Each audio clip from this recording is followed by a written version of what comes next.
Jesus, I just said Margaret's avatar there. Like, what the fuck is that? That freak That's you out, not did it, a bit? You like Christmassy. that? What the? Yes, it is. Was it? Well, yeah, Say something, Margaret. it was supposed to be. If you could see the whole thing, the hat was very cannabis festive. But Well, oh yeah, I can see it now. No, just hit record okay, here.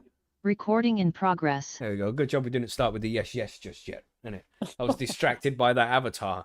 Yeah, I can see it Christmassy now. It looks like you as well, Margaret. Well done. Very nice. that's what I was going for. Gosh, Margaret's getting right into this alien thing recently. Yeah, I know. I reckon she was the one in the submarine while she's blowing the fucking Titanic one up. Oh, Maybe. allegedly. Sorry, allegedly. Yeah. Where were you, Maybe- Margaret? Where were Yeah, you? where was Wow. you when that happened, actually? Yeah. But anyway, yeah, let's do this proper intro so people know we've started. Everybody can hear us? Got everything working? Yes. Yes, everybody, and welcome to High and Homegrown, the cannabis podcast from Percy'sGrowroom.com. I am Macky from the UK, and joining us this week, we have Billy Bonds. Hello from Cornwall. A very stormy Cornwall this weekend, like 90-mile-an-hour wind type storm. Yeah, in Cornwall. it's been Very bad, hasn't it? dangerous out there. And I went to walk the dogs, earlier on today when the sun was out, and this tree in this field where I usually walk the dogs, big tree, must have been there a couple of 100 years. It's like just exploded, man. It's all. It looks like it's been hit by lightning, but what's probably happened is one of the side branches got snapped in the wind, and then the weight of the trunk being broken, the other side broke as well, and it's just trunk with branches just laying all around it. It looks like it exploded. Crazy. Split in two, like, or three. Yeah, or a million pieces. But anyway, let's not tangent onto that just yet. We also have Margaret. How's it going, Margaret? It's going well. It's Margaret from Canada, and we're having some nice wintry weather right She now. had to check then. It's Margaret from Omicron Persei 8. Yeah, featuring my new avatar. I might change it mid-show. You never know.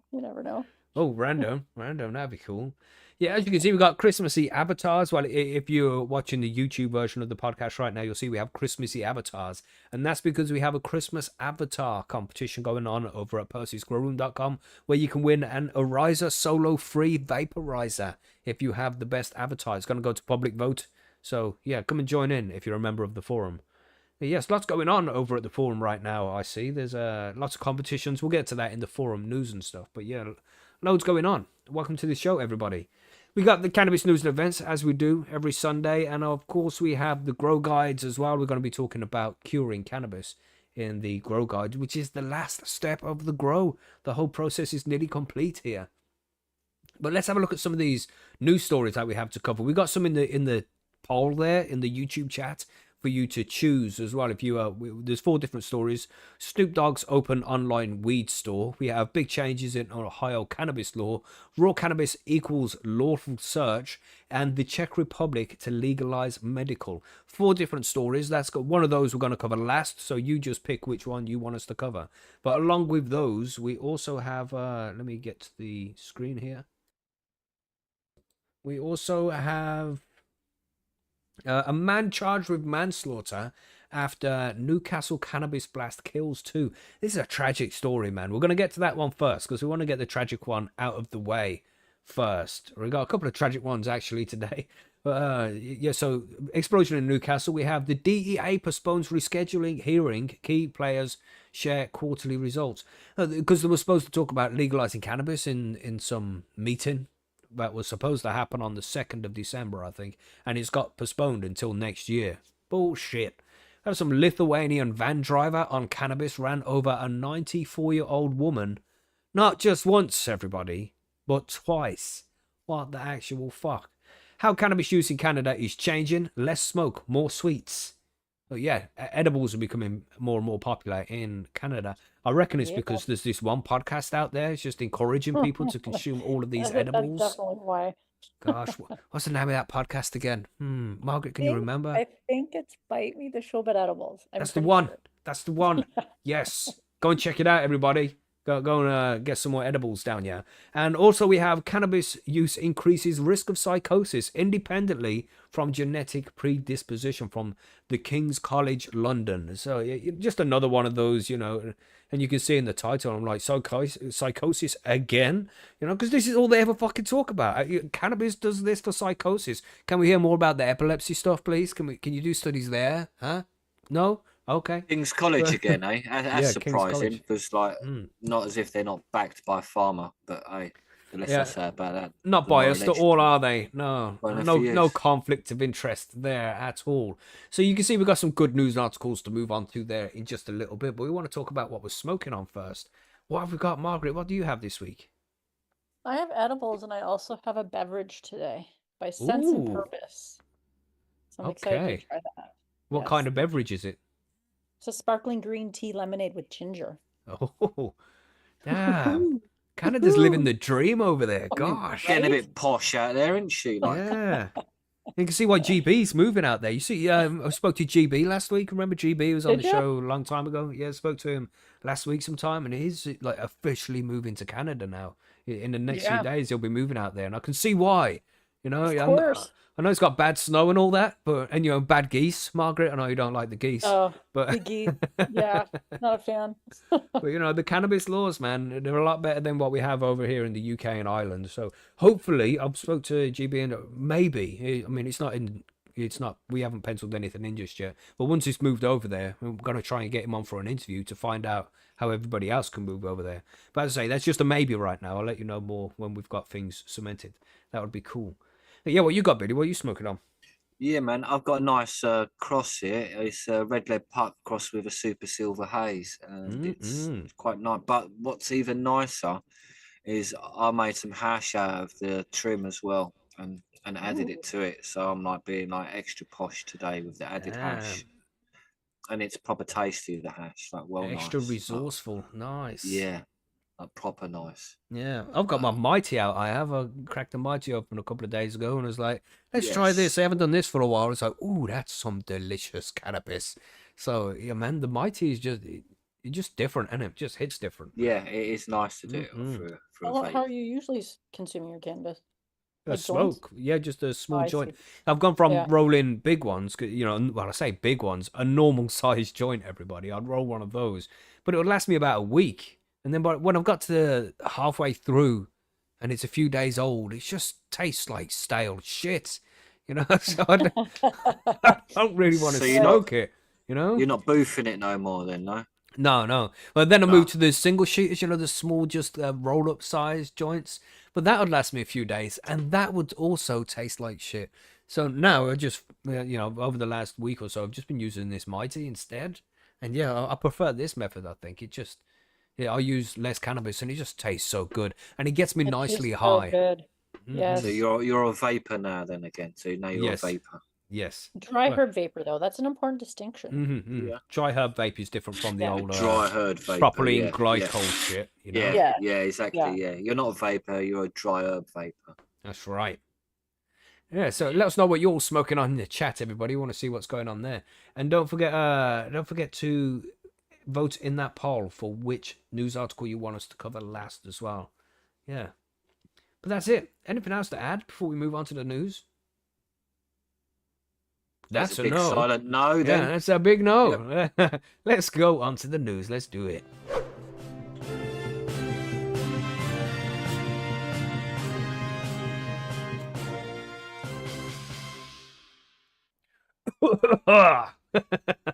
That Mighty does hit kind of smooth. Usually. Yeah, you take a few hits to get used to it, but it's nice. It's nice. God damn, it's nice. Right, so we're gonna move on to the most tragic story, and this is actually tragic. I'm not like fucking just saying it for hyperbole and shit. This is terrible, man.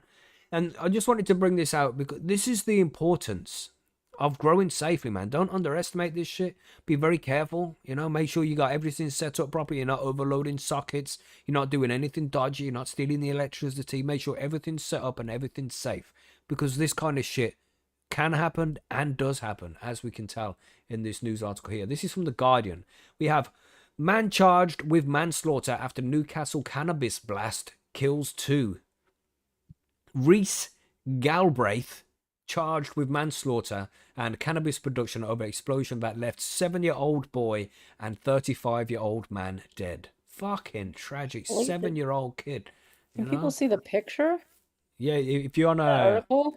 if you're on the YouTube, you can see that it's like that's 2 houses wiped out there, maybe even 3. That is crazy. Damn.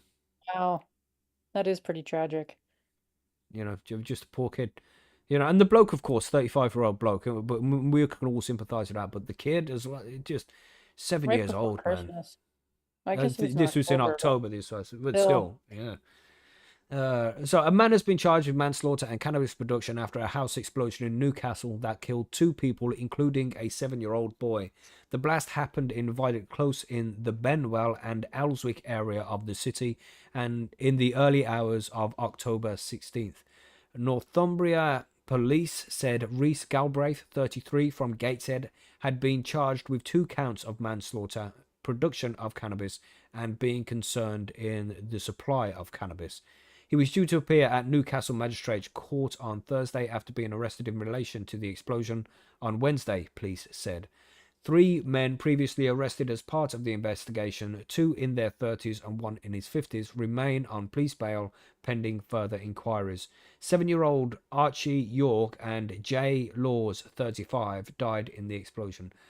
Abby York, Archie's aunt, paid tribute after his death. A loving boy, a cheeky little grin on his face all the time. She said Archie's family had moved to the property shortly after he was born and he enjoyed playing the violin and was learning to swim.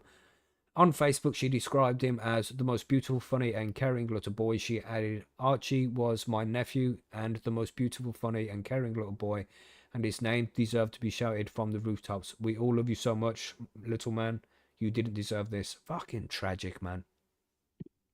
Yeah, that's awful. Yeah, it's hard to read, man. It's just so fucking terrible, you know. And when you're a parent, you have kids, and man, so fucking scary, so scary. The body of Laws was found the day after the blast. His brother Joseph paid tribute to him, saying, "You have been the best big brother I could ask for," and described him as the best dad in the world. DCI Katie Smith of Northumbria Police said on Thursday, "This was a truly tragic incident in which 2 people died. As a result of our ongoing investigation, a man has now been charged.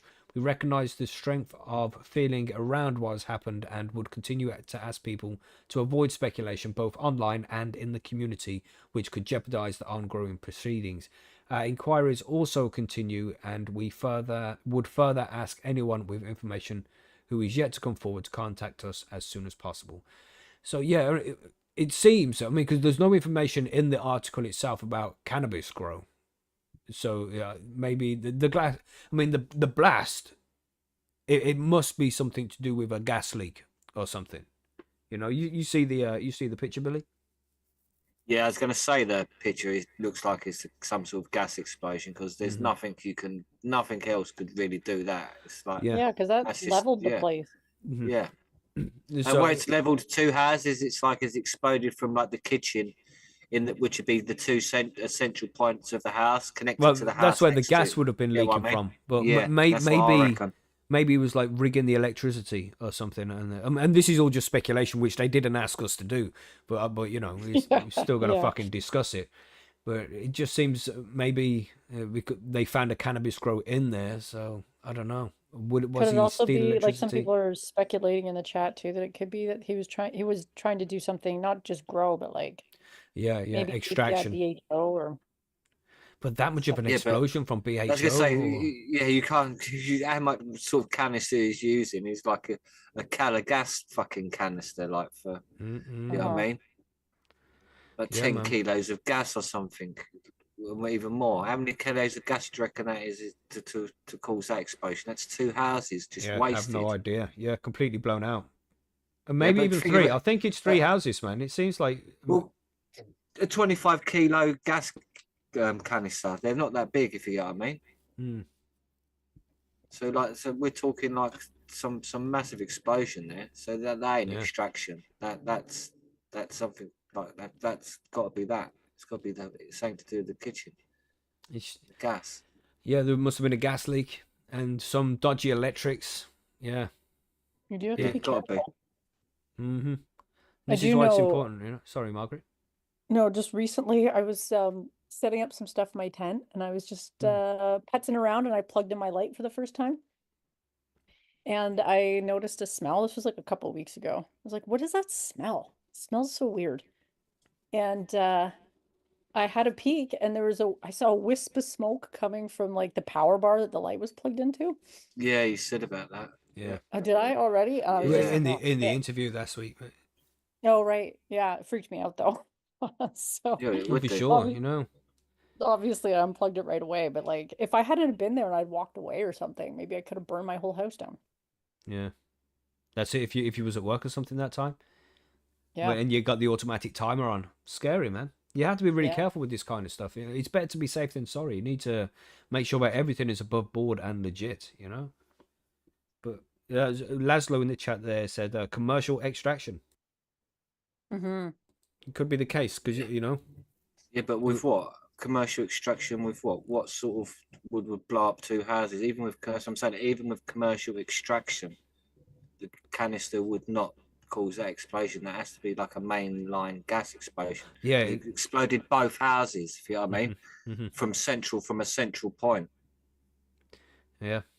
Yeah, if you look at Terrible. the explosion, you can see it's exploded from that central point outwards, and that central point's almost from the center of both houses. Yeah. Yeah, so there's no way there's one person doing extraction of plants can cause that explosion from a single canister. That's got to be some Yeah. sort So of is this a mainline. case of like maybe the cannabis grow or well, because it says cannabis blast, and it actually doesn't even say anything about a grow, does it? It just says cannabis production. No. So Yeah. maybe, and I know that growing cannabis is how you produce it, but maybe they're talking about extracts and shit. Oh yeah, loads of butane cannabis. It's in the report. Okay, it seems like Laszlo has found out some extra information about this. I can't. That's the whole of the article that I've read out here. There wasn't anything about butane canisters, but Laszlo in the chat says loads of butane canisters. It's in the report. He says that in chat. So maybe there's more to be found out about this. It did happen a few months ago, so you would assume. I know we've done a load of that already, but you would assume that there's more information to be found on this as well. So yeah, fucking. Yeah, but how many? That's what I'm That's saying. got It'd have that's to got to be a lot like, of butane. that we're talking like a whole kitchen's worth of butane gas canisters going up from that explosion. If you know what I mean, how many Maybe, kilos yeah. of gas to cause that? That's why I was saying how many kilos of gas. Yeah. Terrible.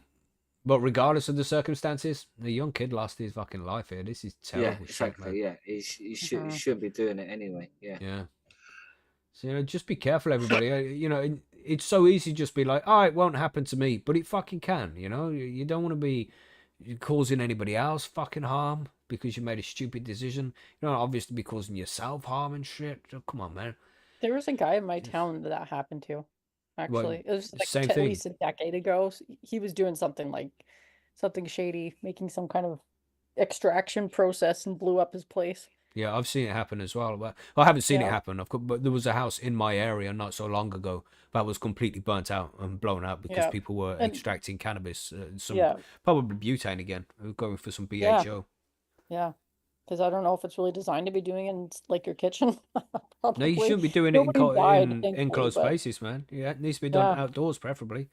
yeah. Shouldn't be Or in doing a proper BHO lab. extraction anyway. Yeah, BHO Not extraction. nowadays. Don't do it. Just No, do rosin, man. You can't purge it 100%.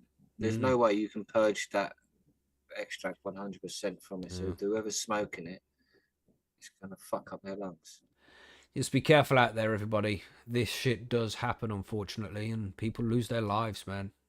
Don't be responsible for that shit. You don't want it.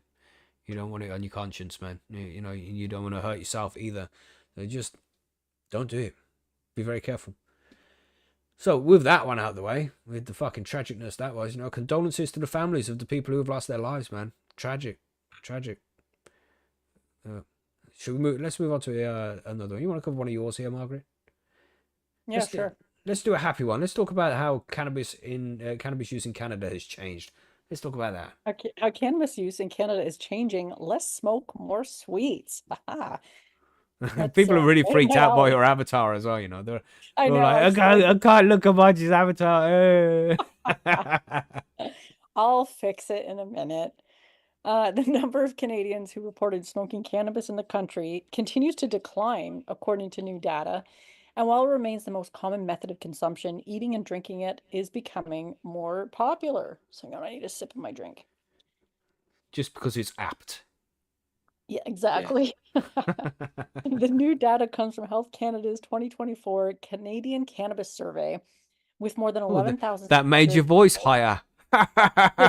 It didn't really, just because it's a cannabis drink in your voice made it higher. See what I did? See what I did there? Genius. Sorry, Margaret. That's I wouldn't okay. say genius, but carry on. Well, I would, Billy. All right, Yeah, I yeah, would. yeah, Gosh. Genius is in the eye of the beholder. Thank you, Margaret. Thank you. 11,600 people were surveyed between April 4th and July 2nd. Overall cannabis use has remained relatively steady since 2018, with 26% of people 16 years of age and older reporting consumption for non-medical purposes in the past year. That number is up 4 points from what was seen in 2022. However, the overall range in the past 6 years has changed from 22 to 27% at most overall. While there's been a slight increase in use, the most common method for consuming cannabis by smoking it has substantially dropped from 89% 6 years ago to 69% in 2024. Eating 69. or drinking. Sorry. So immature. Sorry. Who are misses and all that. Stop rubbing them thighs, people. Eating or drinking something that contained cannabis, such as a gummy or brownie, has seen a jump in use, hitting 57% last year and staying there in 2024, increasing from 43% 6 years ago. Wow. Vaping saw very little change, from 33% in 2018, hitting 37% this year. The data also showed driving while under the influence has seen a significant decline, with just 18% who use cannabis in the past 12 months reporting driving, a drop of 9% from 2018.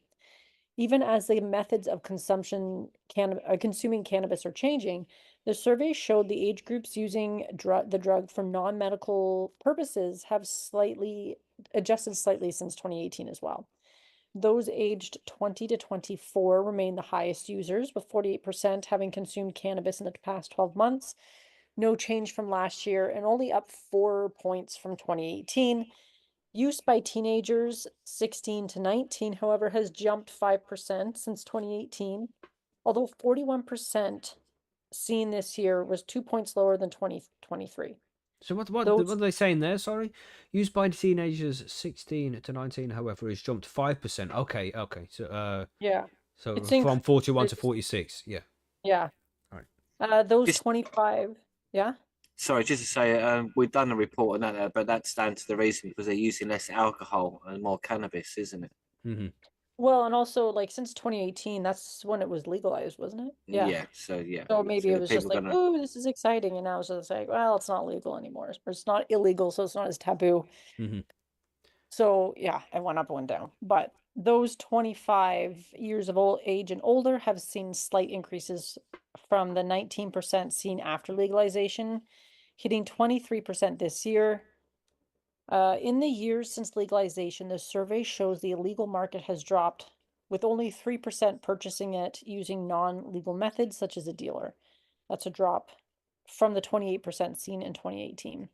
In fact, a large majority of Canadians, 72%, purchase their cannabis through I can't even talk right now, through either a legal storefront or website. So basically, we legalized and the sky did not fall. Wow. Imagine that. And people are eating more gummies and drinks and stuff, probably because also smoking is, Yeah, really taboo nowadays. It's Yeah. it's strange to see people smoking even a cigarette nowadays. In the UK, you don't see it. I don't see it very often anymore. You'll get the occasions where somebody walks past with a cigarette. Or, you go into a shop and somebody's standing outside smoking a cigarette. But other than that, it's such a rare thing. Compared to what it was, say, fucking in the early 2000s, everybody smoked then. I reckon the cigarette companies, it's from say in the last 20 years, have probably lost sort of most of the 70% of their fucking income. Because also a lot of people used to use cigarettes to smoke hash with. No one does that anymore. Right. Well, Mm. now there's like things you can get that you don't need them anymore. Yeah, that's Yeah. what I mean. So everyone's discarding like tobacco cigarettes for every reason. So like Yeah. they're becoming sort of obsolete now. Yeah, as they should. Screw those As tobacco. they should, yeah. Fuck Yeah. them, but like, yeah, it's a good thing. But yeah, we are noticing it now. But yeah, that's crazy that we would never have thought that, especially like during the 80s, man. Right. Fags Oh yeah. were just like Smoking everywhere. everywhere. Yeah, Yeah. Planes, trains, automobiles, malls. yeah. Everywhere. Everyone knew. But Even everyone knew. there's people in just- hospital beds. Remember, people would be in Yeah. hospital beds smoking. Right. Isn't that crazy? In the 50s and Madness. 60s, I think they're also in the 60s. They used to sell you cigarettes in your hospital bed to you. Mm. Yeah, probably. It's like, but also everyone like when we was in like in the 80s and possibly the early 90s, you knew someone who was probably on 40 a day. If you know what I mean, Yeah, there'd be man. someone who knew you who was on 40 a day. They're all dead now, and no one you don't know no one who really smokes that many. And if they do, they're proper like. Well, we Old. just know so much more about it, like smoking. Yeah, it's the trend of smoking cigarettes is completely gone. I reckon. And they're so fucking expensive. They are so Oh. expensive. Fuck. That's why as well though they're expensive because they need to fucking take the money off the mugs that are smoking. Well, yeah, it's still. got to go right back into the healthcare system because Yeah. it's Mm. going to be used probably. I reckon at the minute it's just mostly alcoholics and cokeheads in the UK that smoke, keeping the. Margaret's avatar's smoking going. changed again there. You see that? Yeah, it's not quite the way I wanted. Oh it no, to turn out. it's much better now. It's No, like it's it, much nicer when now, it was yeah. really up in your fucking face like that. It's like, but it looks like just Yeah, a nice, cute little alien lady now. It's Yeah. celebrating Yeah. Christmas. It's like, See, oh, hello, you- alien lady. You'd eat cookies, like no euphemism, but like you'd eat cookies, wouldn't you? Yes, But yes, like, yeah. and milk, But cookies like- and milk. And milk, cookies and milk, yeah. No euphemisms there, but you'd eat her cookies and milk. Whereas before, like she's coming, like you think she's Yeah. going to probe you and take you away, mate. Mhm. And that it's gone from probing and taking away to cookies and milk. That's Exactly. But you know, we all like Yeah. a little bit of probing now and again, Billy. Speak for yourself, mate. Anyway, Jesus, whose idea was his avatar thing? Gosh. Yeah. Anyway, But yeah, it's good to see people smoking less, I think. You know, but also Totally cannabis that. consumption going up. It's just different ways, isn't it? Damn. Yeah, and you can still like consume your cannabis by inhaling. It's just use a dry herb vape. It's better for the lung. And it tastes so much better. Tastes so much better. Yeah, yeah. When you get a good one as well, you need a good one. You know, like something from Ariza. People are loving the Ariza shit. And people are also loving the stuff from Stalls and Bickle. Both recommended brands there. So if you're looking for a good dry herb vaporizer for yourself for Christmas or maybe for somebody else, then yeah, check out those sites, man. Make sure you get a good one. There's so many shit ones out there. There's so many shit ones. And they put a bad name on actual dry herb vapes. When you get a good one, you know the fucking difference. Damn. Never yeah. used a bad one. I've used the Riser and Stalts and Bickle and both top quality. There's no point in getting anything else with them two out there. It's whatever design and that you like, and they're the two, man. Yeah. So, totally. Check it Also out. for accessories and shit like that as well. Cool shit. But there's one thing that you shouldn't do when you consume all this cannabis, and that is operate a vehicle while you're intoxicated. And this guy did. Billy, you want to take this one away? Into another tragic story here, everybody. This is some Oh, fucked up no. shit too. You know, Oh. brace It's not just yourselves. tragic, it's fucking a little bit mental as well. I just It's saw like the headline. so a Lithuanian van driver reversed into a 94-year-old pedestrian, then accelerated back over her Oh my body God. while over the limit on cannabis. To me, like cannabis has got Damn. nothing to do with that. That's just like pure evil and mentalness. I think he would have done that no matter what, it seems, if you know what I mean. It's like that's just like it's the reversing bit. It's like what the I can understand having an accident and running someone over, but like the reversing, it's like get rid of all evidence. It's like so I don't normally read names out, but this cunt needs his name read out so you know to avoid him. So Edgaras Kondratus, something like that, 42, inflicted absolutely catastrophic injuries on Sylvia Bentley when she ran over her in his Mercedes Sprinter last year in Weymouth, Dorset. And Weymouth is basically like a seaside town, pretty much like a retirement village place. No wonder she was like living there. You know what I mean? So like a seaside town, some dude's gone there in his big Mercedes and run her over. So it's been living in the UK for 12 years only, yeah, as normal people with like less values than most others. I don't know about that. You can't say that. 3 years. No, but it is though. After jurors found him guilty of causing death by driving without due care and attention. So the court heard that the accident happened at around lunchtime on May the 2nd, 2023, while he was on 0.8 micrograms over the legal limit of cannabis. What is the legal limit of cannabis? So, what are they even saying? Yeah, so it's like that's almost nothing. He could have had a joint last night, if you know what I mean. And that did still have 0.8 micrograms in his. And the thing is as well, and we all know this after consuming cannabis for so long. You all know, you've listened to the show for a long time. If you have listened to the show for a long time, you know that years ago I used to consume a ridiculous amount of cannabis. I'd smoke a Q a day, growing all the homegrown and just smoking as much as I like, and I'd smoke a ridiculous amount of cannabis. But now I smoke like a joint a week.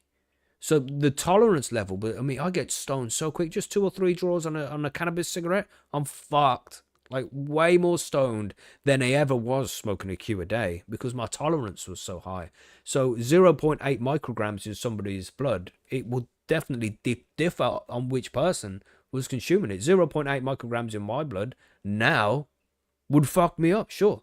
But fucking 2-3 years ago, it was nothing. You know what I mean? So that needs to be taken in consideration. Just because presence of cannabis is in the system, it doesn't mean this person was intoxicated. You can't. Yeah. And people who are not intoxicated also have traffic accidents where things like this do happen as well, regardless of if they're drunk or stoned or taking prescription medication. This stuff happens as well. So maybe this was a case of this was just an accident, but they're using cannabis as some kind of scapegoat. No, they are. Listen to this though. So the prosecutor said that Mrs. Bentley was walking slowly to her home when she crossed behind his car, right, and then was struck. The court heard that he did not make use of his rear view camera. So do you know cars have actual rear cameras on nowadays, which you can look in and reverse, which he found uncomfortable and therefore did not see the pensioner. So he refused to use the technology, which gives you clear vision of what's behind you, because it's just basically arrogant fuck by the sounds of it. He realised that he struck her, and then he realised he had hit something. He then went forward and drove her over again by virtue of that movement. All right. So he literally run over her, and then run because he didn't know she's there because he's that stupid. She died very, very suddenly, if not immediately, as a direct consequence of being run over by the vehicle. So he did not make use of all of his rear view camera, which have allowed him to stop and not strike her. So he was a father of 2, and he phoned the police and appeared to have been very distressed. And you could see that the injuries to Mrs. Bentley were absolutely catastrophic. Damn. Well, obviously, you'd run her over twice. She's like fucking old lady. He was driving those Mercedes Sprinters. Those are vans. They're pretty big. Yeah, you probably. Yeah. Well, it says he was going around collecting charity boxes. So probably at work, rushing around trying to collect all this shit, and then just reversed, hit something, a senior citizen. Went forward. That's... Yeah, and it was over the limit, but by 2.8 micrograms in the liter of his blood. But he told the police he'd consumed it the night before, so it's got nothing to do with cannabis. It's just him being a complete cunt of a driver. Literally, should say cunt of a driver kills old woman. Do you know what I mean? Yeah. So he goes on to say Mrs. Bentley's daughter told the court her mother was born in Ireland and was first woman to study history degree in the University of Bristol. That's how old she is. She's one of the first. Yeah. Yeah. It's it's bullshit. Saying that she's lived a long, healthy life and all that. It's evil circumstances, and she just wishes just some good comes of this tragedy somehow. I suppose what else can you wish comes of this tragedy? You can't just something changes somehow, man. It's people like that who should be locked away for 25 years or something. It's because they know Mhm. they're not going to you don't really get punished for shit like this. He'd do 2 to 4 years, Yeah. and then he'd be out, lose his license. He'd be able to drive again in his lifetime. See, So yeah, as far as just I'm it concerned, says if you've there, doesn't done it? something like that, you should never be allowed to drive ever a fucking again. You know what I mean? And if you're caught behind a wheel again, you should be locked behind for life. You know what I mean? Because Yeah, that's it says just here about that could have been anyone. That could have been a child. That could have been yeah. It's like he literally had no clue. And when you're driving such a big van like that, and to ignore using the camera in such a big fucking car like vehicle, it's like just absolute cunt. Yeah. And it says Sorry, you got but yeah. it said Judge Timothy Mousley Casey sentenced Kondratas to 3 years in prison. Wow, and handed him a 4-year and 6 months driving disqualification. Just 3 years, man. Yeah, it's always between 2 to 4 years for killing someone with a car. That's why it was stupid advice to allegedly to give to people. But like, don't fucking ever go and stab someone or shoot them or that. Fuck's sake. Get in a car and do that, and you get 2 to 4. But that's what it seems like. It's like what is it? It's like in this country. What's going on? Yeah, it's crazy. It's true. Yeah, It's true. You got to There's- think there's- of like I don't want to say it reduction because advice. it's just harsh, but That you is- know, but what country is it? I think it might be Stupid, yeah. China, where if you hit somebody with a car and injure them, you have to pay for their medical bills and their care for the rest of their life if it's like life-changing injuries. So people would like run over them again to kill them because then they don't have to pay the fucking fee. They go to prison, but they don't have to look after the person for the rest of their lives. There's some tragic shit like that. It's crazy, man. The law's Yeah, fucked up, isn't it? Sometimes it tries Yeah. to make out like it's doing us all a favor and looking after us and shit, but it can just really be fucked up sometimes and not make any sense. Yeah, that's brutal. It is brutal, isn't it? Yeah. Poor It's- woman, man. Yeah. Again. And the family, you know, condolences to the family again. It's some tragic shit, man. There's some He bad makes it news to this week. 94 years old and gets hit by a guy who couldn't be bothered to look at his backup camera. Like, Yeah. honestly. Like it's made so easy for him as well. The technology has made it so he should have been able to see this woman. It made, like, looking at the camera made him uncomfortable. Like, why? Yeah, it's like what technology makes you uncomfortable. Then what the fuck are you doing driving a big van like that? You should be Right. driving like a go-kart or something then. Swat. And you know, the people who are on the street who would have seen this happen as well. Imagine the trauma they have to go through when they go to bed at night and they see this woman getting run over in their fucking head. You know, there's so many victims because of this one man's stupidity. And I think it's right to say that cannabis has got nothing to do with this. It's you know, it's the bloke consumed the night before, but it sounds like he's at work, so he wouldn't be fucking smoking when he's at work driving around a fucking van, would he? You know, just because it's in his system doesn't mean that he was impaired. He'd just think he was just ignorant. You know, Mm-hmm. tragic. But let's go on to another story. Maybe something a little brighter. No, sorry, we don't have that for you. Not this week. Not this week, everybody. Not this week. I need to move this. What's this thing that's popped up on the screen here? Shit. Because we do have another story, but it's got a pop-up that's popped up. And we're like, oh, look at this spammy ad. Have a look at this. There we go. Okay, so this next news article, we have Cannabis Roundup. DEA postpones rescheduling hearing. Key players, right? And this seems a little bit messed up because I'm not sure of the finer details of it, but there was some kind of discussion that was going to be had by members of the American government. I'm not sure which section of the American government it was. There was going to do some talk about legalizing cannabis or something. Maybe it says in this article. We'll go into that so I don't just have to keep chatting shit. Right, yeah. November was a busy month for the cannabis industry, especially in the US, as voters went to the polls. It just said that. November was a busy month for the cannabis industry with a slew of US-centric developments. A hearing on cannabis rescheduling was postponed until 2025, although the incoming Trump administration has signaled its intent to follow through on the change despite opposition from some Republican lawmakers. Meanwhile, several states voted on cannabis measures and companies reported their latest quarterly results. Keep reading to discover about more industry-shaping cannabis events in November. Okay. DEA postpones cannabis rescheduling hearing. The U.S. Drug Enforcement Administration, the DEA, hearing on a potential rescheduling of cannabis under federal law, originally set for December 2nd, has been postponed until early 2025. The delay, announced by Chief Administrative Law Judge John Mulrooney II, sounds like a cunt, was reported by multiple sources, including Marijuana Moment, on October 31st. The judge cited a need for more information about the witness selected to testify and expressed concerns about allegations of bias in the selective process. What? What?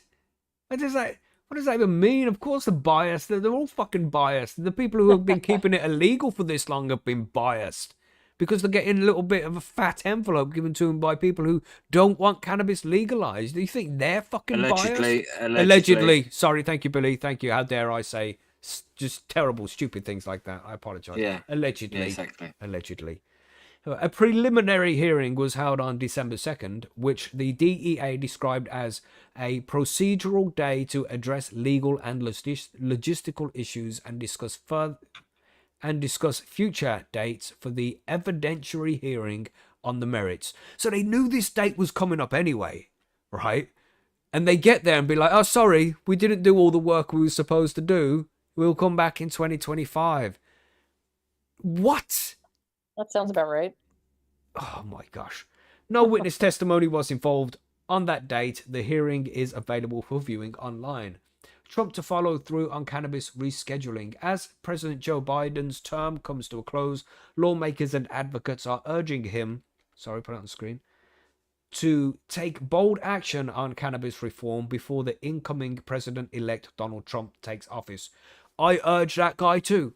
Everybody urges you to do something about the cannabis laws. Gosh. A letter sent by progressives asked Biden to issue additional pardons for cannabis offenses and to make broader regulatory changes to address the harm caused by current cannabis policies. Meanwhile, an unnamed official familiar with the Trump team's plan told Washington Post on November 19th that the incoming administration intends to follow through on rescheduling cannabis. And just like every other politician, I'll believe it when I fucking see it. These people say things just to get the votes that they need. You know, it doesn't matter which party it is. It doesn't matter which politician it is. Can't believe a word any of these people say until it's done. And it's better to be pessimistic, because then when it does happen, you'll be extra pleased if it does happen, you know. Trump's cannabis picks so far include cannabis advocate Robert F. Kennedy Jr. as Secretary of Department of Health and Human Services, which could mean advancements for reforms for cannabis and psychedelics, like we reported last week. Other choices include Dr. Mehmet Oz to oversee the Centers for Medicare and Medical Services. Oz also has the history of supporting medical cannabis and could advocate for its broader acceptance for the office. However, newly elected Senate Majority Leader John Thune holds opposing views. He is against cannabis legislation and has even called for reversal to the Biden administration plan to reschedule cannabis. Additionally, he has criticized Democrats for their efforts to improve the industry's access to banking services. Marty McCary, Trump's pick for commissioner of the Food and Drug Administration, the FDA, believes that cannabis is a gateway drug that causes mental health problems and cardiovascular issues. She's obviously a user then. Sorry. Former Florida Attorney General Pam Bondi, who Trump has chosen to serve as U.S. Attorney General, opposed legalizing medical cannabis in the state and has worked to prevent patient access to combustible cannabis. So yeah, because it was going to be Matt Gaetz, and we reported on that as well. It was going to be Matt Gaetz, but he stepped down because of some controversy, some dodgy shit, allegedly. And yeah, this Pam Bondi has stepped in, and she's not pro-cannabis. So, you know, we're going to have to just see what happens. We've got to remember there's been loads of politicians that have been in office in the past that were pro-cannabis and said they were going to do something, and they still didn't do it. So, you know, they said they were going to do it, and they are also pro-cannabis, but it still isn't done. So you just don't know what these guys are going to do. It depends on what envelope lands in what pockets, as far as I'm concerned. I still can't believe though, like if they're gonna oppose it, at least come up with something better than like, oh, it's a gateway drug. I mean, they Yeah, debunked that like 20 the years same ago. shit, the same shit. You know, it's the same ridiculous talking points that have been Yeah. debunked over and over and over and over again, but they still don't say anything about the positives that have been proven over and over and over again. No, It's tell me you're an ridiculous, man. idiot without telling me you're an idiot. Cannabis is a gateway Want to drug. talk about cannabis, how it affects your fucking mental faculties and shit, and you chat shit like the way you do? Get a grip. Gosh, these motherfuckers. Yeah, so I think that's about everything really. It goes on to more stories here. 5 states vote on cannabis measures in election and all that kind of stuff, and we reported on those as well recently. But it's just shit, man. It's shit that there's. I mean, they've all made promises. This incoming administration made promises. Yeah, we'll do it. We'll do it. The last administration said, yeah, I'll do it. I'll do it. And it's still not getting done, is it? So we just have to see what happens in the next fucking 4 years, and just I mean, what's see if everybody so cannabis gets afraid of? legalized. So dumb. It's money. Money, that's what it is. I I know think there's it's money to down to be money. made. Uh, I mean, not that I really want that as a reason for them to legalize, because that's Mm-hmm. not really necessarily good for the consumer, but But you know, it's incentive for Oh. them. You know, it's incentive for those people who don't use cannabis. You can see the money as being an incentive for them to legalize. You know, mhm. fucked up, man. Gosh, why is it even taking this long? Gosh, drives Yeah, you get with the crazy. times. You know, it's 2024, man. So many things are legalized. I mean, we're just fucking legalizing assisted dying here in the UK, but you know, you still can't Oh, fucking. really? Yeah, it looks like it's going to happen. I don't know whether it's fully legalized yet, but it's in the pipeline. So you know, you We have that in can. Canada. Yeah, it seems like a thing that's starting to hit the Western world now. You know, it's still a controversial issue, but it's like you It can is, make that yeah. decision for yourself, but you can't make the decision that you just want to get a little bit high. Let's Well, and I deal still with it. can't believe that they'll be like, cannabis is bad as a gateway drug, it's bad for this and that, but we're okay with cigarettes. Yeah. Like, how are those You legal? know, Like, we're okay with they don't alcohol. they You have no know, purpose other than to deliver nicotine and cause lung cancer. And like what is the purpose? You don't get anything out of it yeah, except the fit. You're getting your yeah, fix, I just to guess. But feed your addiction. It's ridiculous, yeah, isn't it? it's literally the only purpose for them. Mm-mm. But that's okay. That's right.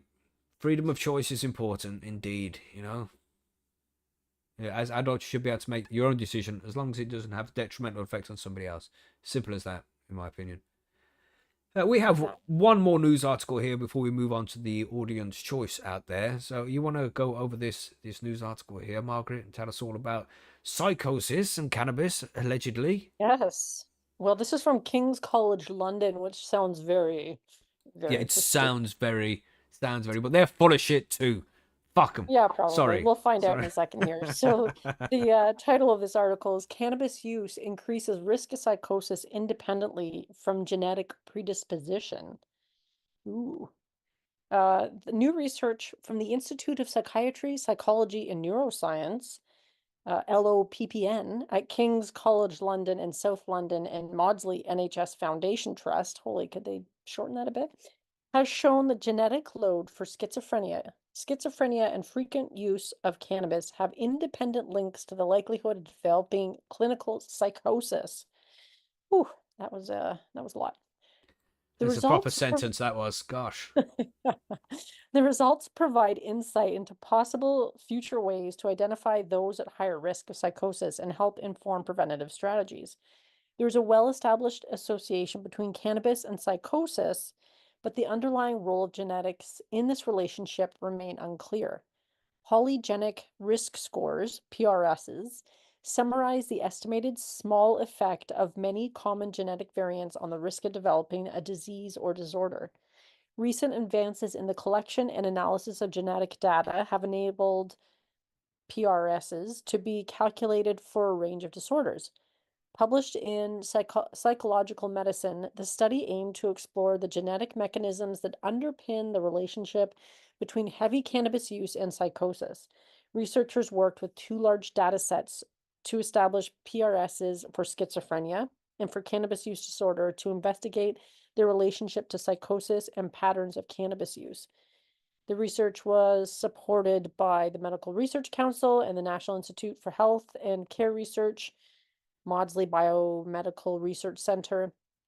The data were from the European Network of National Schizophrenia Networks studying gene-environment interactions, and the UK Biobank, which are large cohorts that both contain data on genetics, self-reported cannabis use, and diagnoses of psychosis.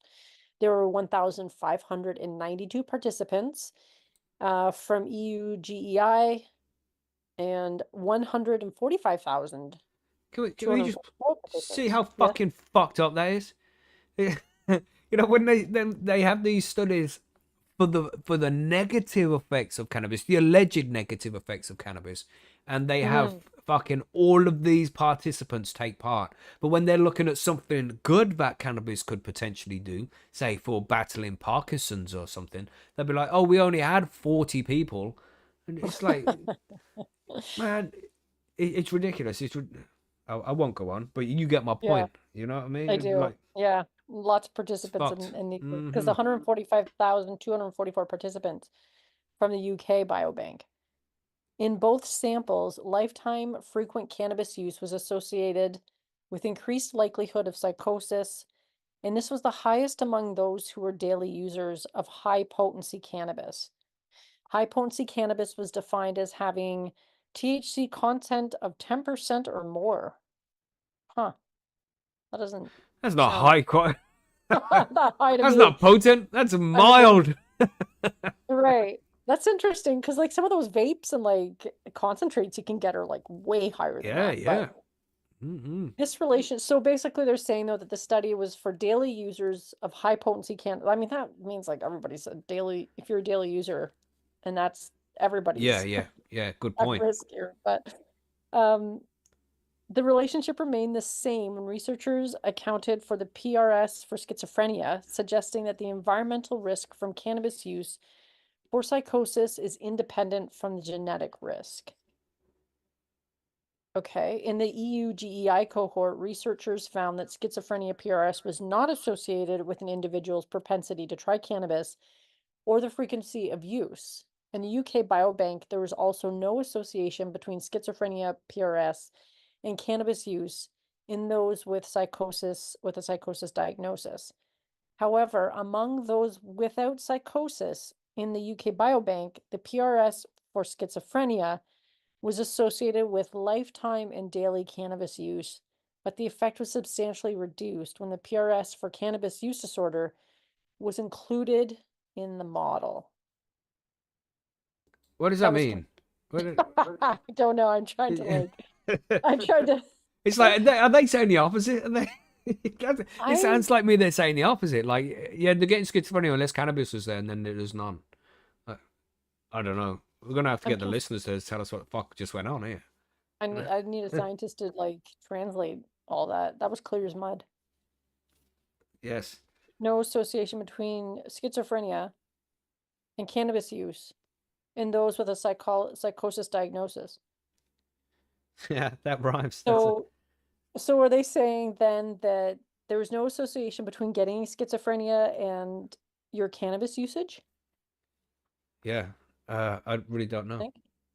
But there should be an easy way to tell here, because you should be able to see statistics from, and I know 80% of statistics are bullshit, right? Yeah, none of those were included in this article. But it's just like, look at Canada and how many people suffered with psychosis and schizophrenia pre-legalization compared to how many people, you know, per capita, because it happens, you know. But how many people after legalization now suffer with schizophrenia and psychosis? Has there been a rise? You know, has there been a rise in cannabis use? Has there been a rise in schizophrenia? If there's been a rise in cannabis use and a rise in schizophrenia, then there's that ad hoc ergo propter hoc. You know, not correlation doesn't always equal causation, but still, well, there hasn't necessarily been a huge rise in cannabis use from that other article I read. And people are probably more likely to report cannabis use, period, when you're living in a country where it's now legal than if you're somewhere else where it's not. Yeah. So, like, yeah, but the high potency thing kind of, I found interesting. 10% or more, like, I don't, that doesn't sound. I could smoke that weed at all. I know, that's most people consider that like really a low potency. honestly. What do you think about Well- this, Billy? You haven't said much there. Yeah, it's just that we've got medical cannabis sort of in this country as such, and there's a lot of people smoking flowers. Literally, they're prescribed it. Most of them are prescribed it for anxiety and other mental health issues. So how comes none of these people have also developed psychosis then? So I'm Good sure you would question, have heard Billy. about It's a it. good question. How comes none of them? So Maybe all under out- 10%. yeah, that's what I mean. So it's all bullshit. They're paid to find it. That's what they're paid to say the report. Yeah. These people always have to, especially these ones. These have always come out and said bullshit. So Yeah. fuck them. I would say they're blatantly lying. So Yeah, just this quickly one- then, sorry, Margaret. I said this wasn't really backed up with a lot of. I mean, I guess they published in an article, and I'm supposed to be impressed by that, but they didn't actually include any of the stats or anything. They were just like, yeah, we talked to this many people, and this is our criteria, and there you go. So it must Yeah. be true. Yeah. Exactly. So quickly then, the audience has chosen the article about Snoop Dogg and his new business venture. You want to talk about this one, Billy? Yeah, no bother. Well, this is, I suppose, like not surprising really, but Snoop Dogg has got into the cannabis industry again. Oh, I didn't know Snoop Dogg smoked. Didn't you? Yeah. Right.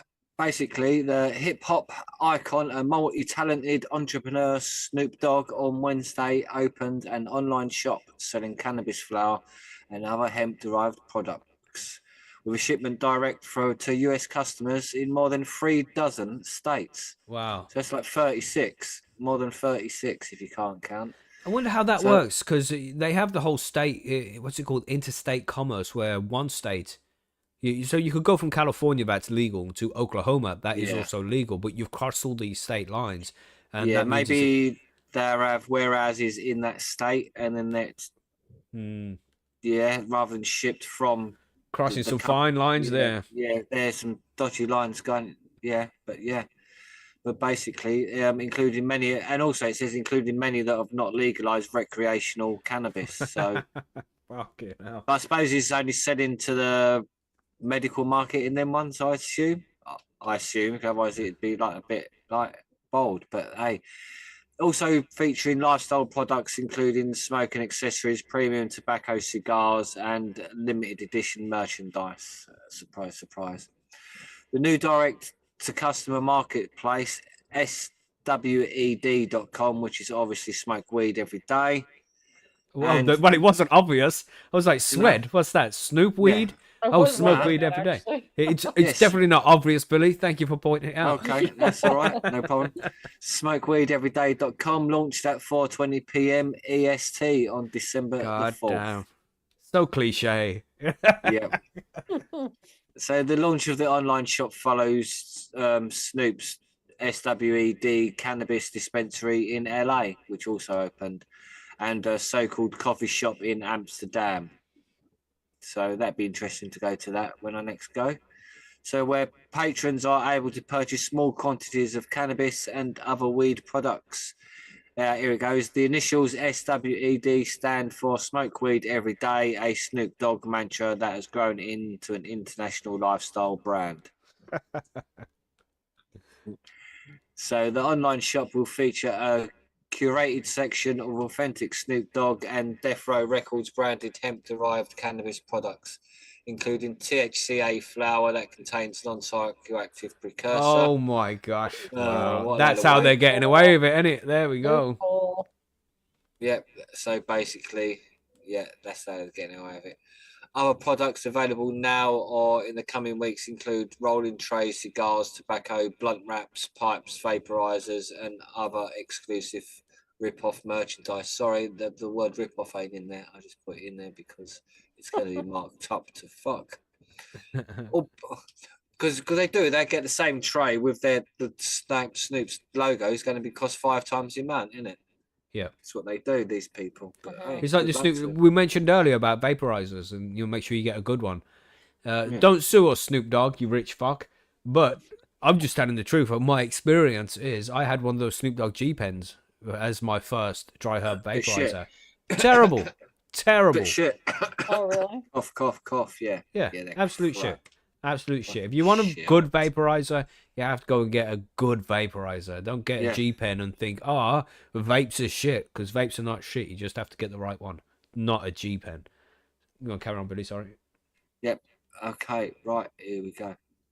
So, where was I? I was distracted by someone ranting about shit. Gosh. So, yeah. So basically, Calm down, Margaret. Yeah, that's it, Margaret. Calm down. So products can't be shipped to Alabama, Alaska, Arizona, Arkansas, all the A's. What is it with all these A's? Is it all the A's?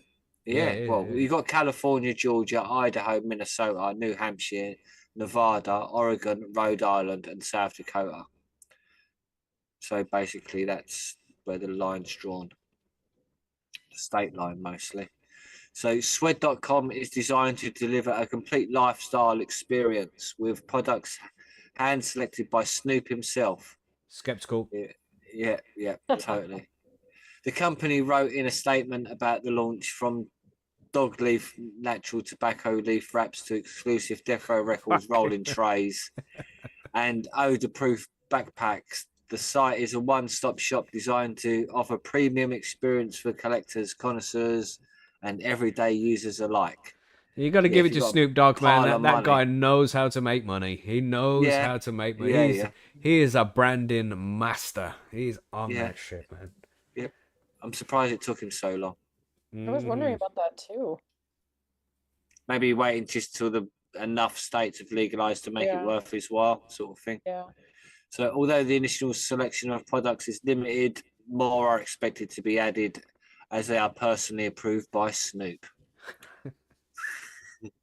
We also serve as a directory for Swed's physical dispensaries, providing information for LA and Amsterdam stores in the additional coming locations. So I think that's where he's going to really be going down for, is opening up dispensaries across the brand. The Swed brand would be that. You know what I mean? Where he can sell his merchandise in to add. I don't know, because when it comes to the like an actual dispensary, that's brick and mortar shit. You got to pay rent on it. It costs money. If you got a fucking website you can just ship stuff out from, that's a lot less money you have to be spending. But he's trying to deliver an entire lifestyle experience, Mackie. True. Yeah, you can't do that from a warehouse, mate. Very true. Yeah, exactly. You're bad. Exactly. Is that Billy? What are you saying? You gone quiet? I don't know. Did we lose him? Billy? Hello? That's so weird. He's not on mute either. He's gone fucking ranting, knocked his microphone over or something. God damn. Hello? No. Hello? Let's give him a second. He'll be with us in a second, everybody. While he frantically running around trying to fix his shit. Or maybe his power went or something. I don't know. That was like mid-article, though. No, it was most of the way through, I think. It just launch comes as hemp products. And so we get the gist of it. We get the gist of what's going to happen. I'm sure Billy will be back in a second. He's still in the Zoom room, isn't he? Check. Oh no, he's out. He dropped out the Zoom room. Oh no. Something happened. What happened to Billy? But guess who's in the chat, everybody? Snoop Dogg came to get him. Snoop Dogg came to get him. My phone just vibrated. That might be Billy being like, fuck. Let's have a look. No, it's not. Okay. Let's put my phone on Do Not Disturb so it doesn't vibrate again. Yeah, so there we go, everybody. I mean, Billy's dropped out right now. He'll be back in a bit, I'm sure. He must have knocked out his power cable or something. Maybe his dog knocked out power cable or something. But, we get the gist of the article now. Although, if somebody could maybe lead the way in legalization, could it not be this guy, Snoop? I think he's already done a lot for, breaking the stigma of cannabis, Snoop Dogg. You know what I mean? He was at the Olympics, for Christ's sake. Yeah, He's partnered with Martha Stewart. Mm-hmm. He's good for the image of cannabis. He's done a lot of good things for it. Yeah. So though he's making a shitload of money, as he's always done, it's easy to say about Snoop Dogg sold out and all that, but this is how he's always been. He's always been the same kind of guy. It all boils down to the fact that we're jealous of his paper stack, as he would say. You know, he's just out there making paper, man. That's what he does. He gets on every opportunity he can to make more and more money, and that's why he's so ridiculously rich and successful. That's the way it goes. So, and you know, it could be in worse hands, couldn't it? You know what I mean? There could be somebody who doesn't give a fuck. There's plenty of companies out there that give zero fucks about cannabis, about how good it is or anything. They just care about the profit margin. And though Snoop Dogg is going to care about the profit margin, he wants to make more money, he's also going to care about the quality. Hopefully. Anyway, hopefully. Yeah, you would think that would be. Especially if he's trying the products himself, you know? Yeah. Okay. So yeah, we'll get that news article done there. We'll just quickly move on to some forum news. We've been doing loads and loads of shit in the background of the forum over the last couple of weeks, fixing it, making sure it's faster. Got rid of loads of old shit that wasn't useful to people anymore. We made a couple of new ranks over on the forum because we had, after a while, you start as a forum member, you get promoted to known user after a while, then after a while you get respected, and then moderator admin if you make those levels, which wasn't enough, and we decided because the website is getting on a bit now, and we got space for more ranks, so we decided to make a rank called Veteran and a rank called High Council. And Veteran is a rank for those members who have been around for a long time, for many years, because the forum's like 6 years old now or something. It's getting on a bit, you know. So there's members who have been around for many years. So we wanted to offer another rank to those guys.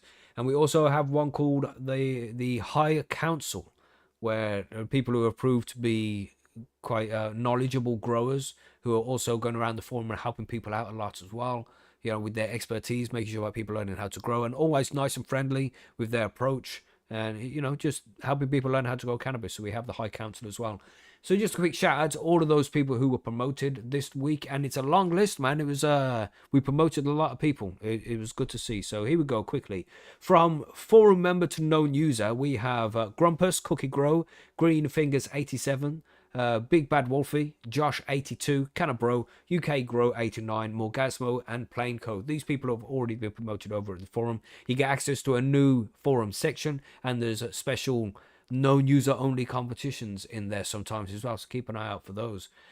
From the known users to respected, because once you're known user, after a while you can get promoted to respected if you've been around for a while and people around the community respect you, then you get promoted up to the next level. So we have Lousy Tourist, Gellert, Improper Weed Viking, Type 1 Grow, Adam Bomb, Growcat, Super C, J Dog, John Colson, Yoshi, Gzilla 420, Stoned Ape, Bang Switch 2A, Vet Smoke, Dank Dixie, Butters, GW Orton, Dr. Evil, Phil the Canopy, Mr. Budster, and How Grows It have all been promoted up to respected user, and those guys get access to their own section as well, and you can post more pictures in your posts on the forum, because when you start off you can post 5 pictures in each post just to make sure loads of pictures don't get posted by random people. But when you become respected, I think you can post 10 pictures in your post. Now I'm not sure the exact amount, but you know, you can post more. There isn't as much as a limit, and of course you get access to your own section over there. So thanks to all of those guys. You know, it's big to get to respected user. You have to be there for like a year, and you have to have loads of posts. You know, you have to be highly recognized over at the site as well, highly respected. Then you get bumped up to this rank. So congrats to all those guys, man. It's not an easy rank to get. And then we got from the respected users up until veteran, and these guys have been around the forum for a long time, man. We got James, Firetop, SG2, Billy Bonds, who is around somewhere. He's just lagged out of the room there. He's trying to get back in. Let's let him back in. Here we go. Yeah, so we have Billy Bonds. I hope he's listening so he knows where we are.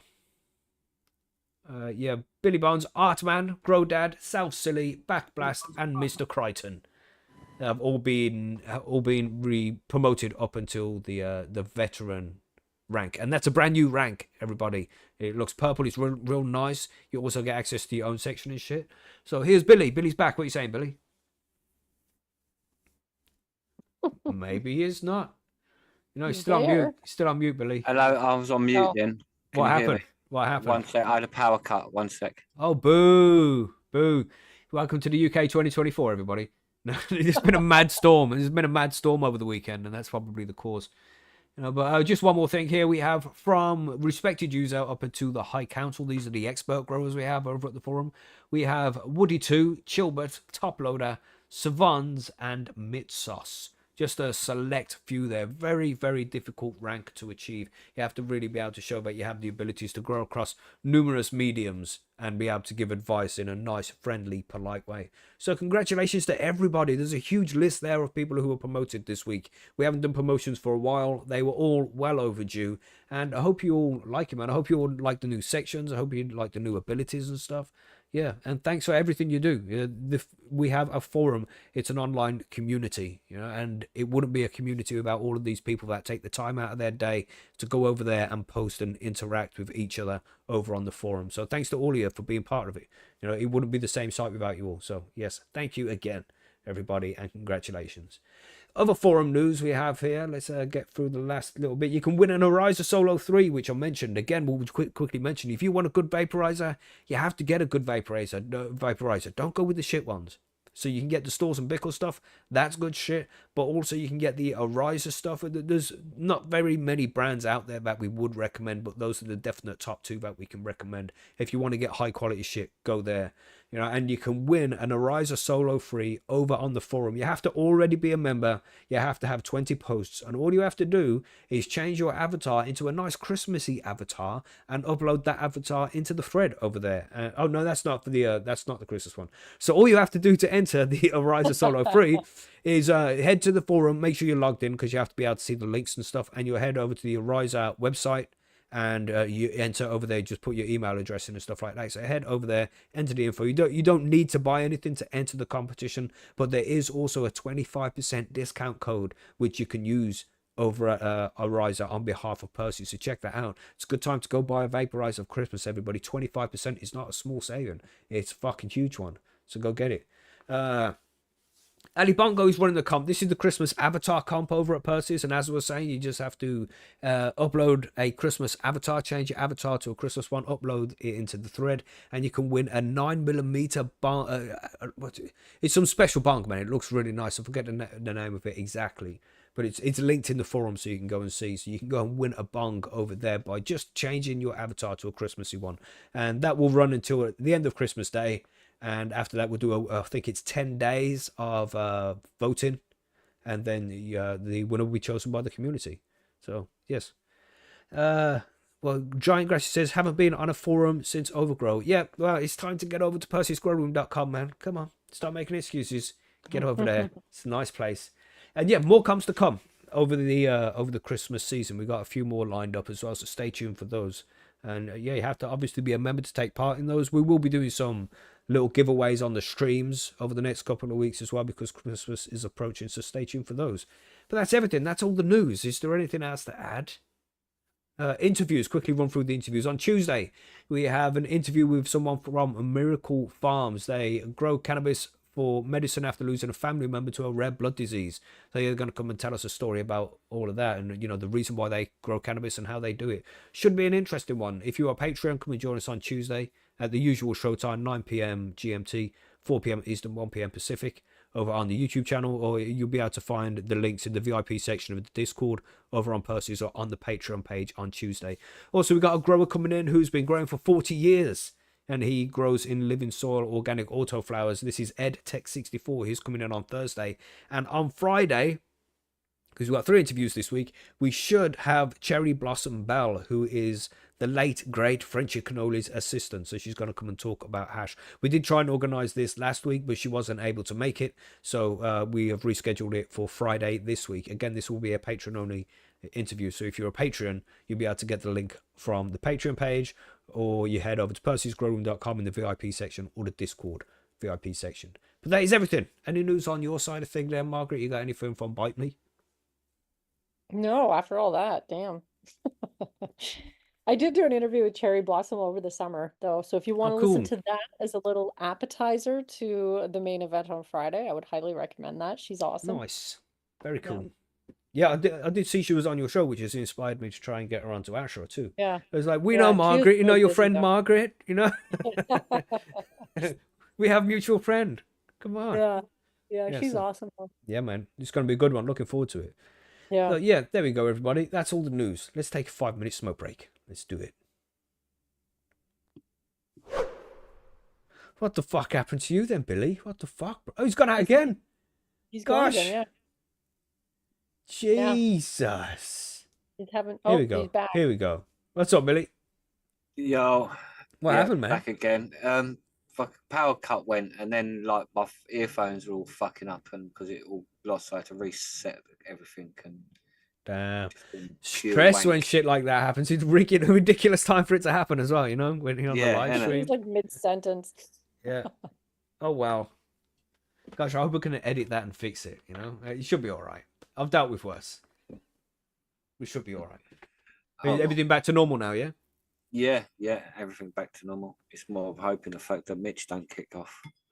What, was he upset by it, yeah? No, because he had power in his thing. It's just that the TV goes off, so he seemed happy. So he went to Yeah, cool. Yeah. Okay. back Nice. to normal now. Yeah, so a lot of good news there. The forum promotions was cool. And we had a problem with likes for a while over at the forum as well, where there was like tripled up in some places. And, you know, it frustrated me a lot. But it took some expertise to fix that shit. But John Carlson, one of our members, one of the respected members over at Percy's, got a promotion this week. Congrats, John. He knows about all of this website stuff like deeply. He knows about MySQL and PHP, my admin and databases and tables and all this crazy shit. And he's like, yeah, man, let me have a look at it and I'll fix it. And he had a look at it and he fixed it. So all the fucking likes are fixed. It seems to be running much smoother. Got rid of loads of old tables and stuff that we wasn't using, so it sped up. And the site was pretty fast anyway, so it sped it up like a third of a second. It's not like fucking huge amounts of time because we can't really save huge amounts of time. The site's very quick for a forum, so you know, it saves a little bit, but still, it's fixed. It's looking good. Everything is running very smoothly over there, and all the promotions, all the competitions. It's good times, man. Good times over at Percy's. Everybody needs to sign up. Nice. Yeah. Sure. Oh, we're changing avatar there, Margaret. Changing avatar.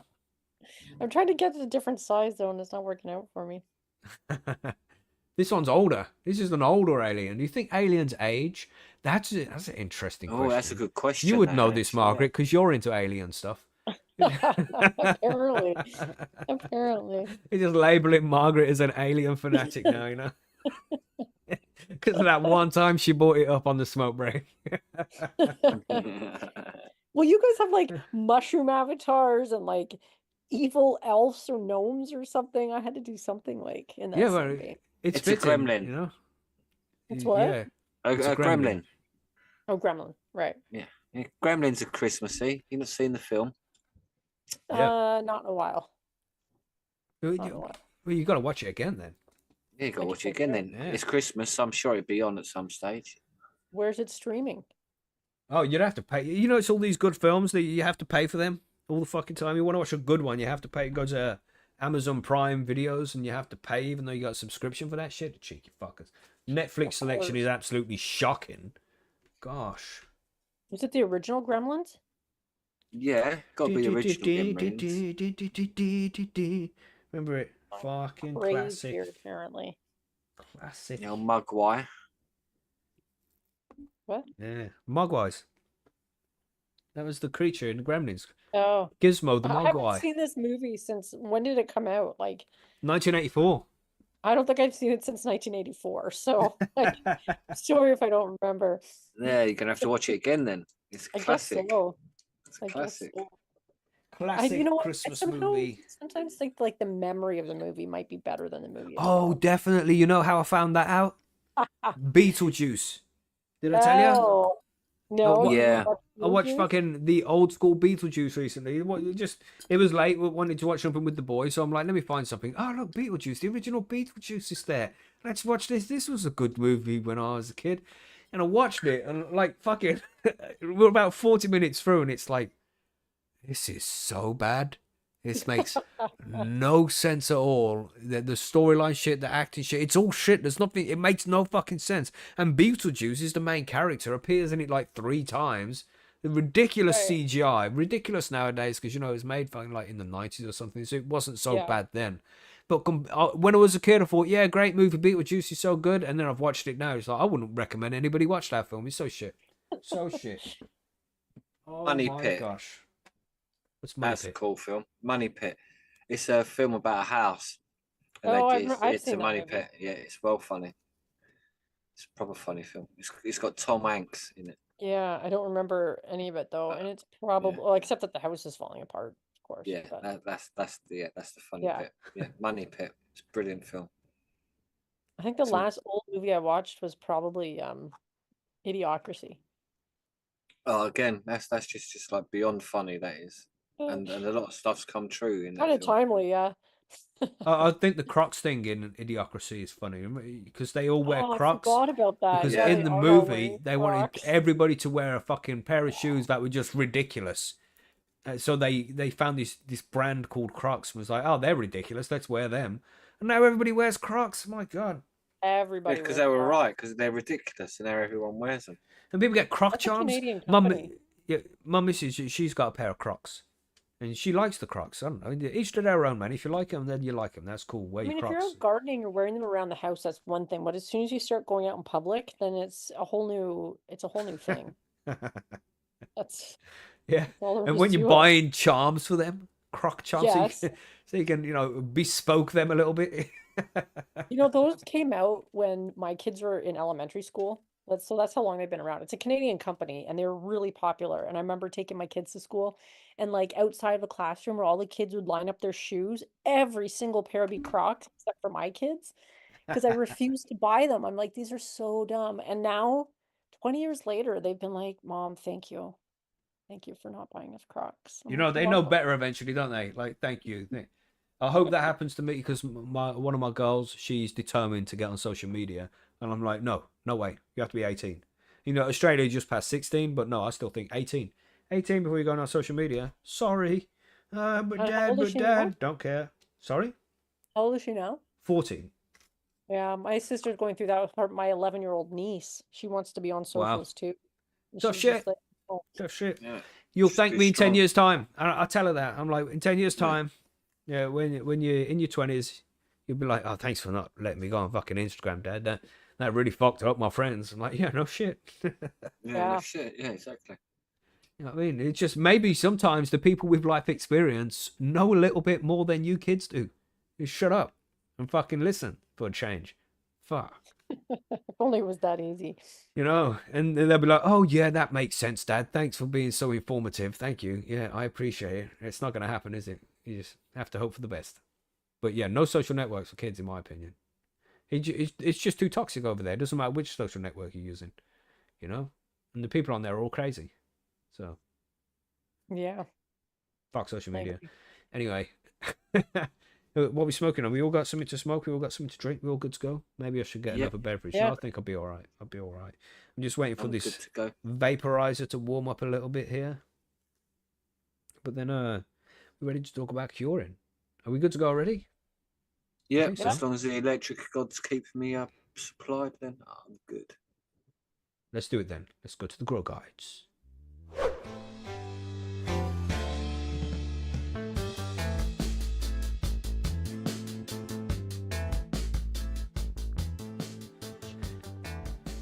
And here we are, everybody. Congratulations. If you've been following the grow guides from episode 1 up until now, and I hope you have been, then there's a chance right now that you are harvesting your first cannabis plants. They've been hanging up for a week or so, and they've been drying, and you're just about to start curing the cannabis, which at that point, you can smoke some now. The cure's got to make it better, but once it's dry, you can smoke some. But yeah, the cure improves it massively. And this is why curing is important, because dry cannabis is nice, but when it's properly cured and the moisture's been brought out slow and the flavor's improved, the chlorophyll's fully broken down, it's just a different level of cannabis. Cannabis from when it's first harvested to after it's been cured for a couple of months, completely different buds, man. There's a big difference between the two. And you've got to find that out after you've learned how to cure your cannabis properly. And that's what we're going to be covering today. Nice. The final step, man. You know what I'm saying? You're curing your cannabis now, aren't you, Margaret? Yeah, I am. Yeah. How's it going? You on 4 weeks, say? Yeah, I'm probably about there. I wrote it down somewhere. I need to check. But I think it's about. Wrote it down. Have you tried it this week? Because you said last week you hadn't tried it yet. Yeah, I tried some last night. It How was was pretty good. Yeah, it was Nice pretty flavour healthy. and shit? Yeah. Nice. Was it more than 10%? Because that 10% weed's really strong. It might have been high potency cannabis, but Yeah. yeah. So let's quickly talk about here what cannabis curing is. So in last week's episode, we discussed drying, and we were talking about letting the buds get to the stage where they're snapping off the branches. That's a good point for it to start going into jars, and when the curing begins. Because what you're going to do is you're going to take those buds, you're going to take them off the stem, and you're going to put the buds inside an airtight container, which most people use jars, but there's many other containers, which we'll discuss in a little bit. And what's going to happen there is the moisture that's on the inside of the buds, because as it's hanging to dry, the outside of the buds will dry quicker than the inside. Then the moisture from the inside is going to disperse out and evaporate slowly over time. And that's what's going to dry the buds. But it will be wetter on the center of the buds, especially if they're big buds. It's going to be more moisture in there than on the outside. So when you put them into an airtight container, the moisture spreads itself again from the inside of the bud to the outside of the bud, evenly dispersing it, so then it can evaporate off again. And over time, that moisture is going to be slowly removed from the plant, and you'll be at a stage where it's properly dried and properly cured, so you can enjoy it without too much chlorophylls and starches and too much moisture in there and shit. So that's the whole process of curing, and it's an important part of the process. When it's dried properly, it's going to be good, like I said. But when you get that proper cure going, and it breaks down the chlorophyll. And the buds get better and better as time progresses, and you'll notice the difference. I can talk about it all day long. You're not going to know what I'm talking about until you've cured and seen that for yourself, where you've got buds that smell a little bit like hay. They're dry. They're not really potent yet. They don't smell great. And then after a week or two of curing, the difference it's made, it's turned it into this top shelf cannabis that smells incredible, that tastes incredible, smokes incredible, so this is all the process of curing, and it's very important to do. So let's talk about how long curing takes. Billy, when you're curing, how long you take? What's the whole process for you? For me, I sort of works because it's hung up on a net. I then put it into brown bags, and then from there into jars. But I test it as I'm going as well. So as it's going from brown bag into jar, I'll smoke quite a bit of it doing it that way. So only about half of it will probably make it into the jars to cure properly. If you know what I mean?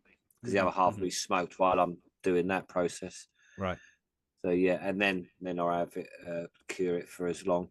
Just because then it's nice to save a variety as well. If you know what I mean? Because then obviously so you want the 2 to 4 week period sort of thing, like 2 weeks.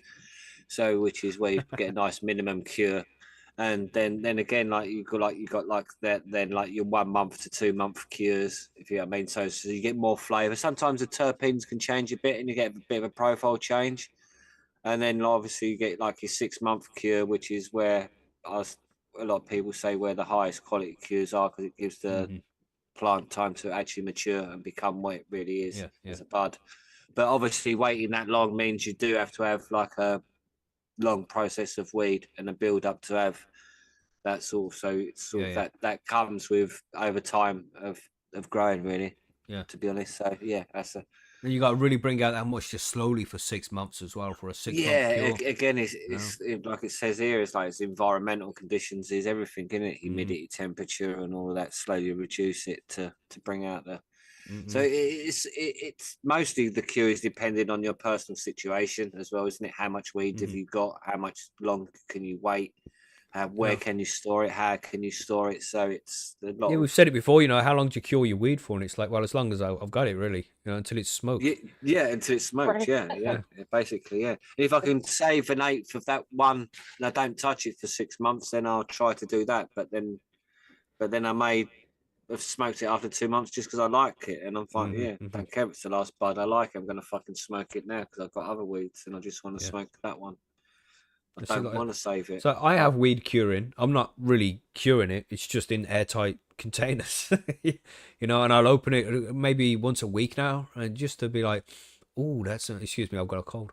I can't smell properly. But it fucking smells incredible, man. It's delicious stuff. I have most of mine in jars and stuff, but mostly brown bags. That's the drying process then for you, right? You Is that still the drying process? It's just drying it slower in the paper bags. Yeah, also for storage as well, because Right. it's cute. So it goes from the net. So once it goes to the net, it goes into the brown bags and then into the jars. So it depends on how quick I can get it from bag to jar as well. Okay. If you know what I mean. So Yeah. that process can take longer with some of the weeds just because I've not done it. Yeah. So I just have, it's just as and when I do it, rather than that's definitely going to stay there for 2 weeks. If it stays So you're in not the concerned bag about for a month. so you're not concerned about the buds getting too dry while it's in the paper bags. No, because when you put it in a jar, you can re-moisturize. I don't think it makes too much of a difference unless unless you're making it really hot. I've noticed zero fucking difference to final effects. Maybe the very outside terps have all gone, but you break it open and you're like, whoa, that's well stinky. Grind it up, it's well stinky. Smoke it, it's well stinky and tasty. And I'm getting stoned off of it and having a medical effect. So I'm like, well, no, mate. It's like I can't be bothered with all that malarkey for like a 1% gain. Yeah. Right. Anyways, so right now, Margaret is curing some cannabis, and are you keeping them at a particular temperature and humidity, Margaret? The temperature of my house. Yeah, that's exactly. it. Yeah, There you go. That's it. Yeah. I mean, I don't have any kind of like special place to put my weed, if that's what you're asking. We're not rich and have a dedicated room like with an homogenized room just for our weeds. That'd be fucking great if we did, but this is my cannabis cigar lounge. Yeah, exactly. Yeah, exactly. Maybe one day. It's like one of those like, if I win the lottery, I won't tell anyone, but there'll be signs. Yeah. There'd be a secret rumor all of a sudden appear. Temperatures in this room, 18 degrees C specifically, because I cure cannabis in it. It's Macky gone now then. Oh no. Behave. I think you pressed your mute button. Am I back? Mate. No, my internet went down for a second. Back again. Yeah. My internet went down for a second. Oh right, Yeah, I lost 72 frames in the stream. I did. And then we waited for you to say something. I was like, I keep this room specifically at 18 degrees C, so because I cure my cannabis in it, you know. Have I gone again? Right. Yeah, exactly. Well, probably a little bit warmer than that. No, you're still there. We just weren't listening to you because he was rambling shit. Jeez. What's wrong with the UK today? You know, Billy's electric going off, my fucking internet's collapsing. Gosh. Well, didn't you say there was like a huge storm? Yeah. So that it's a natural disaster is what it is. It's climate change. That's what it is. Yeah. Blame it on climate change. Everything else is blamed on it. It's the special room. Cows farting. Cows farting? Yeah. Oh. No, they don't anymore because of that special stuff they're getting from Bill Gates, isn't it? Yeah. Sorry, Margaret, you were saying? So you were saying, sorry. Getting back on track. Thank you for the professionalism reminder, Margaret. Thank you. Yeah, were I to build this special room to cure my cannabis in when I win the lottery, I would try and keep it at 60 to 65% humidity and 18 to 21 degrees Celsius, or 65 to 70 degrees Fahrenheit for you Americans. And that would help preserve the terpenes and the cannabinoids while preventing mold growth. Yes. Very important, that mold growth, man. You got to make sure that shit don't happen. Yeah. Yeah. I like when you say when you win the lottery as well instead of if. You know? I like that. You gotta be optimistic. Optimistic. It's always when, not if, when it becomes to that. Yeah. That's right. You got to be able to visualize that shit, you know. That's right. But, these are the temperatures for curing as well, because people need to understand that these terpenes that are on the buds, they're going to evaporate. And the warmer it is, the quicker they're going to evaporate. And some terpenes will evaporate at lower temperatures than other terpenes. Some are more hardy, you know. I don't understand that. Why would that? Because how could, like, say, pinene in it, which is the one of the sort of like the ones which, how comes that is meant to evaporate at like 15 or 16 degrees Celsius, but it grows in like 80 degrees Celsius? But because we want the terpenes to last. Right, because we want to enjoy the smell, but the terpenes are there initially to try and attract pollinating insects. Surely, or repel insects sometimes. Yeah, well, like, yeah. All kinds of that reasons, too. Yeah. So, you know, it's different reasons. The plant hasn't made those terpenes for us. We're just trying to preserve them when they're on the plant. You know what I mean? So some of them are going to evaporate at lower That's just the way science works, I think. Like maybe some of them got a different chemical compound, so they're lighter and evaporate easier. I don't know, but that's just the way it goes. They say the famous one is the pineapple terpene, the terpene that tastes like pineapple, and that gets evaporated at 15 degrees Celsius, which is difficult to keep it the temperature so low, especially when you're growing in like 20 to 26 degrees Celsius, isn't it? So it's That's why difficult some to keep people it so also like low. harvest their weed at night, Yeah, you know. prevent that terpene loss, or like in the dark anyway. Mm-hmm. And, you know, and even reduce the temperature of the growth for the last couple of weeks. Because when it's in winter time as well, you know, the temperatures are dropping below 15 degrees C every day as the plant finishes up, you know, late October, early November time. It's not warm then either. So those terpenes are staying. It's an interesting one. But it's known to just try and keep it cool. Just because less terpenes are going to evaporate at the cooler temperatures like that, but not too cool, because if it's too cool, the water isn't going to evaporate as quickly, and then you're at risk of mold. So just be careful of that. So we're going to be talking about containers now. What containers to use while you're curing? Yours are curing now, Margaret. What do you have in yours, or what are you using? Just glass jars. Just see through. They opaque. They are not the regular plain old glass jar. I don't have amber ones, but yeah, they're not. It's not like sitting in direct sunlight or anything like that. So. Yeah. Mm-hmm. Yeah, and that's the most common one, isn't it? Is an airtight glass jars, like Kilner jars. Everybody, those are top quality if you want to use some of those. You know? Mm-hmm. Holy, though, glass has gotten so expensive. I went to buy glass jars, like mason jars, the other day, and I was like, "Damn!" Damn. I was shocked at how much they were since the last time I bought a box. Everything's more expensive now. Everything's expensive now. It's ridiculous. I was gobsmacked. Yeah.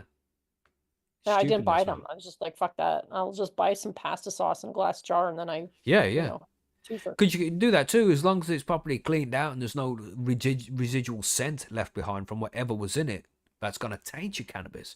And you can just use, you know, airtight jars. And if it's had liquid in it but hasn't leaked out, then you know that it's going to be an airtight jar, pretty much, right? So I keep that's glass good jars to use all the time. My biggest problem actually is for using the glass jars and having the glass jars smell like weed because I had weed in them. But whatever.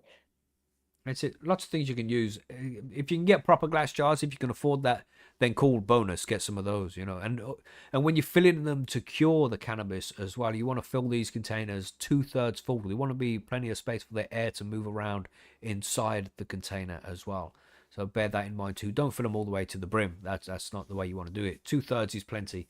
And then there's space for the air to get out. And you know, you're going to burp these jars or containers for the first week every day or so, but we'll get into that for a little bit, because you can use the glass jars. There's also things out there called sea vaults, right? And these are these little metal containers that are very expensive. They're like tins, airtight tins. Yeah, they're like the stainless steel tins with like the latches.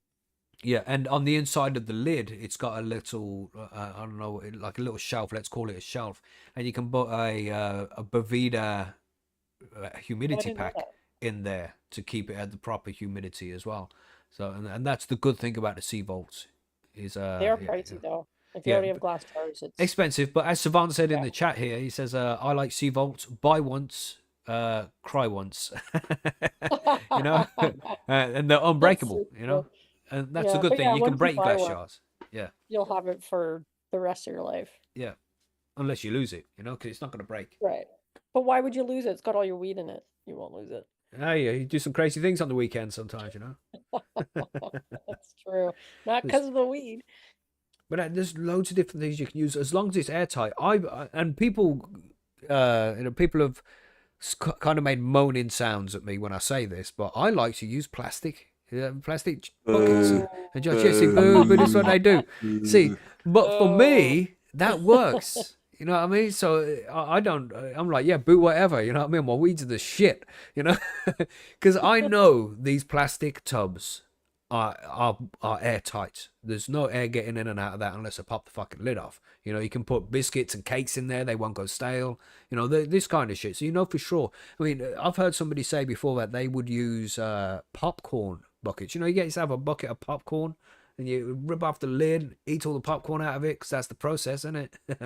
And then you can store weed in that. And because popcorn was in it, popcorn goes stale so quickly. So you know for sure that popcorn tub is airtight and you're going to be able to put your cannabis in there and not worry about any kind of air leaking out of it. Because if the popcorn hasn't gone stale, you know the tub is good. So that was always a good method that I found as well. But, you know, especially organic growers, that you might not want to use plastic. It's completely up to you. This is your grow. Remember, you do your thing, man. Yeah. Microplastics are in glass anyway. They're everywhere. No way. They're everywhere. They're everywhere. If you've cleaned that glass jar out with some water, that water's got microplastics in it, and it's going to get into the jars. Them jars will also have a rubber seal around the top, which probably has got plastics in it. So there's going to be microplastics in there too. So, you know, I really... Okay, you perhaps make a point, but still there's fewer microplastics. Yeah, still boo anyway. And they're still much cheaper than a glass jar is. Much cheaper. And again, they can be kept for a long time. They're not going to break. You know, there's so many good reasons for it. Infinitely recycled, unlike almost any other thing. So allegedly.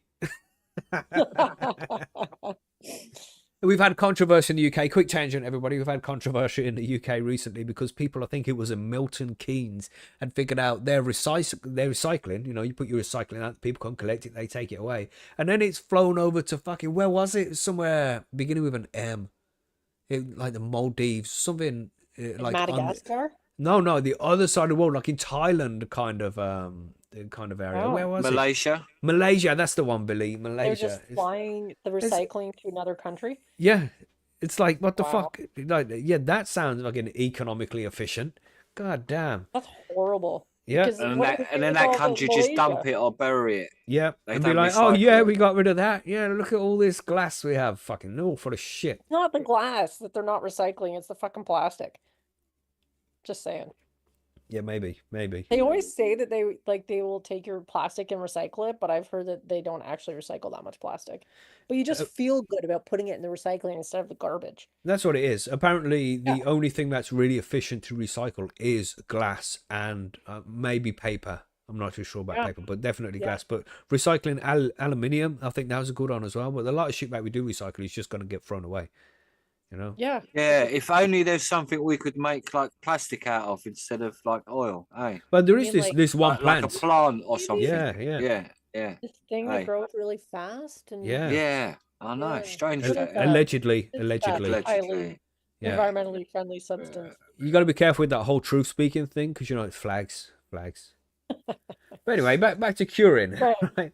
So when you've chosen your container, or whichever container you're going to use, you're going to burp it. Do you want to explain the process of burping there, Margaret? Yeah. It's what you do after a good meal. Yes. Yeah, that is correct. Or a good edible. Yes. Also, Hey, Margaret. Wink, wink, take nudge, nudge. that a lot, but usually during the first couple of weeks, you're going to burp your jars a couple times a day. And basically you're just opening the lid to let some of the excess moisture out and allow some fresh air in. So you're getting some nice air circulation. And then you can reduce your burping to once every few days or once a week, depending on how your buds are progressing. And this will also help to prevent the mold as well that we spoke of earlier. Yeah. Because as we mentioned, when you finish drying and the buds are snapping off the branches, there's still going to be that little bit of moisture in the middle of the bud. That's going to disperse back through the buds, and when you have it in the airtight jars, you know, and you crack it open, you check it, you're going to feel, if it's gone in too soon, you'll feel it wet again. It'll feel really damp and really spongy because the moisture in the middle has seeped out all over the bud. And that's bad. That's damaging terpenes when that happens. And that's when you'll make sure it's properly dry before it does go into your airtight container, whether it's the jar or anything like that. And you're going to burp it once or twice a day. It depends. When you burp it the first time, is it going to be wet? You know, you're going to feel it a little bit more wet than it was when you put it in there. If so, then you want to be burping it once or twice a day. You know, keep it going. But if it does still feel dry and it's still good, then once a day for a few days up to a week is good. You know, just to make sure that you're getting that moisture out and none of the air's getting stale. Because as we said many times, you know what happens in stale air? Then mold spores germinate, and then you're gonna be fucked because your weed's gone bad. But it has to be really wet for that shit. You should be good at this stage, but you want to be precautious anyway. You know, be careful not to get the mold in there. Keep that air moving. But then once it's dried properly and the curing's done, you know, once or twice a week, like Margaret said there, perfect. And you can just pop it open. How long do you leave the jars open when you're burping, Margaret? You know, when you're burping yours, how long do you do that for? Like 10 minutes maybe. Yeah, think about it. I do I about usually the just same, like 10, open them 15 and then minutes. I'm just getting ready or doing something and then I'll come back and close them. Yeah, Yeah. same. Just leave them there for a few, 5, 10 minutes.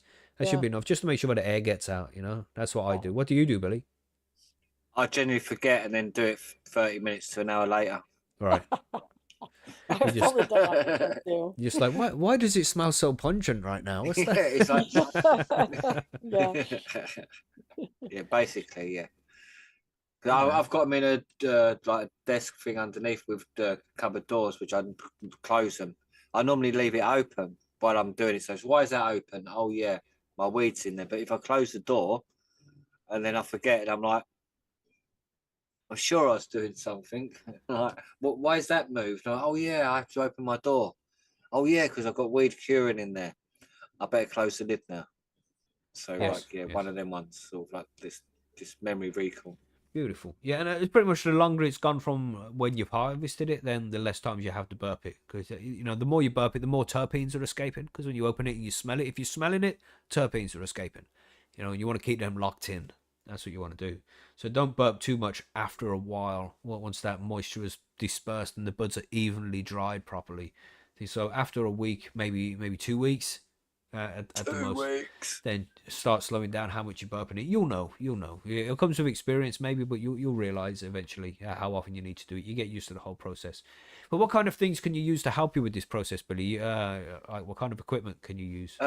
You've got like the Boveda humidity packs in it, and what's the other one? Integra, the other one in it. And there's a few other brands, but like it's good to go with the known stuff because they've got reputation. so just consistency, if you know what I mean. That's what you want, and that's what you really aiming for as a cannabis user is consistency. So it's just you just want to make sure you don't have it in an area that's fluctuating with humidity and shit. That's why you don't want to store it in the fridge and shit like that, because it's just you just want it in a cupboard. What's just it maintains a cool, dark temperature. If you know what I mean.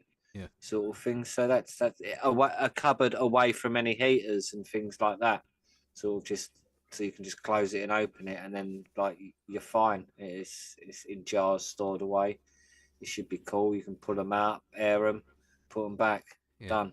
It just makes it simple. There's other shit as well as those humidity packs, which we'll talk a bit more about in a little bit. There's these. And I don't use them myself, but I've seen growers use them where you can just buy them from Amazon. Of course you can buy everything from Amazon. But they're little round hygrometers, so it's going to check the humidity inside the jars. You can put these in your containers, in your jars, or you have to obviously be able to see in there, so C-volts won't work so good. But, you know, plastic container, whatever it is, as long as you can see in there, you can use these humidity checkers. And with the Boveda packs, you'll see usually buy them at 58% humidity or 62% humidity, and you'll be able to buy in one of those two stages there, and it'll keep the area inside at that humidity. And this is the same principle if you use those humidity detectors. You drop them in the jar, and if it's above 62% humidity, burp the jars and let some of the moisture out. And if it's below 58, then that's getting too dry then. You don't want it below 58% when the jar's closed. So judging by that, you know, you want it to be in between those. You know, 59, 60, 61, anything there is kind of cool. And then if it gets above 62, burp the jars. And if it stays around 58, then stop burping at that point. So you can use those to help you as well. They're not very expensive, a few quid, a few dollars each one. You know, if you got 10 jars, then it might start to get expensive. But 10 jars is good if you're filling them all with weed, man. You know what I'm saying? So don't worry about it. get the fucking humidity sensors if you want that, if you think that would help you. Just pay attention to those percentages. 58% is the dry end, 62% is the wet end. You don't want it getting outside of those ranges if you can help that. And those little things would help you make that difference. Yeah. So, and if you over dry it, we covered this last week. So just briefly, if it does get over dried, you can add either a cannabis leaf to the jar for a little while to increase the humidity inside again. You can use orange peel, some people like to use, but that's going to add terpenes. It's going to add a citrusy flavor to the buds potentially. So if you want to taste the original flavor of the original strain, then you might not want to add the oranges and things like that, because that could interrupt it. And then them humidity packs again. If you want to use the Boveda humidity packs or something like that, to keep it at 58% or 62, then that would be one of the best ways. People like doing it like that. If you don't have a cannabis leaf, then use one of them humidity packs. But yeah. So what was you? Can you use one of those things, like, the little things they put in like jars of vitamins or something? Well, the desiccants. Yeah. Well, that's for removing moisture, right? Yeah. Yeah. I guess if you needed that. I don't use know. I've heard of people saving them, and I just... Yeah, I've got a whole stack of them. I bought a whole bag. Right. Because they're good for drying mushrooms, because you want to get your mushrooms as dry as possible and keep them dry as possible. So you put some desiccants in there to keep it as dry as possible. That might be overkill, is what you're saying? It'd be too much? Yeah, for cannabis, it's going to be a bit too much, because you don't want it that dry, dear. You want a little bit of moisture in there. And that's why this 58% humidity is good. It's like cigars, because the Boveda humidity packs were originally made for cigars, to keep cigars at the correct humidities. People spend thousands on cigars sometimes, So they have these Boveda packs that increase the quality of them for a longer period of time. And they can also be used to keep cannabis at the correct humidity as well. 58% to 62% is what they are, and people use one or the other. So you can use that to restore moisture. It'll give you instructions on when when it's still working and shit like that. I've never used them. I've never felt the need. I'm always just happy with the cannabis I've got. It's never too dry. I don't let it get too dry. So I just, because once it starts to get like really dry, I just leave the jars closed and just grab small amounts out when it needs to be rolled, Mm-hmm. But yeah, humidity packs can help. So get some of those. If you got the humidity packs and some of them humidity detectors in the jars as well, then that's going to keep the cannabis curing for a long period of time. You can keep it going for months then at a decent humidity. All right. So can you cure cannabis in a freezer or refrigerator? Margaret, do you know anything about that one? No, you cannot. Well, I guess you could if you wanted to, but it's probably not a good idea, especially the freezer, because you're going to knock the trichomes off. Yeah. You're going to become brittle. So Yeah. I don't think that's ever recommended to keep your weed in the freezer. I think it used to be recommended, did it not? It depends on what you're going to do with it, don't it? If you're going to turn it into hash, then I do recommend fresh it. frozen stuff, that's a whole But different if you're not, then thing. don't. Yeah, and then of course your refrigerator, not as bad, but not great. Yeah. That's worse, isn't it? Because you can get mold, because it's keeps it moist. So you don't want to put it in the moist, freezer. In short, fuck no. No. Yeah, there you Room go. temperature's fine. Yeah. Yeah. I like the fuck no. Yeah. Yeah. Good response, Margaret. It's for emphasis. Damn. I'm just starting to sound stuffy now. I'm getting self-conscious of it. There you go. Do I sound like a cold? No. No, not really. Not to me. I've been keeping it under control. I'm all right. It's remarkable. But gosh, it's catching up with me now. I tell you, throat's dry and I'm sounding stuffy. But yeah, so don't cure it in the freezer.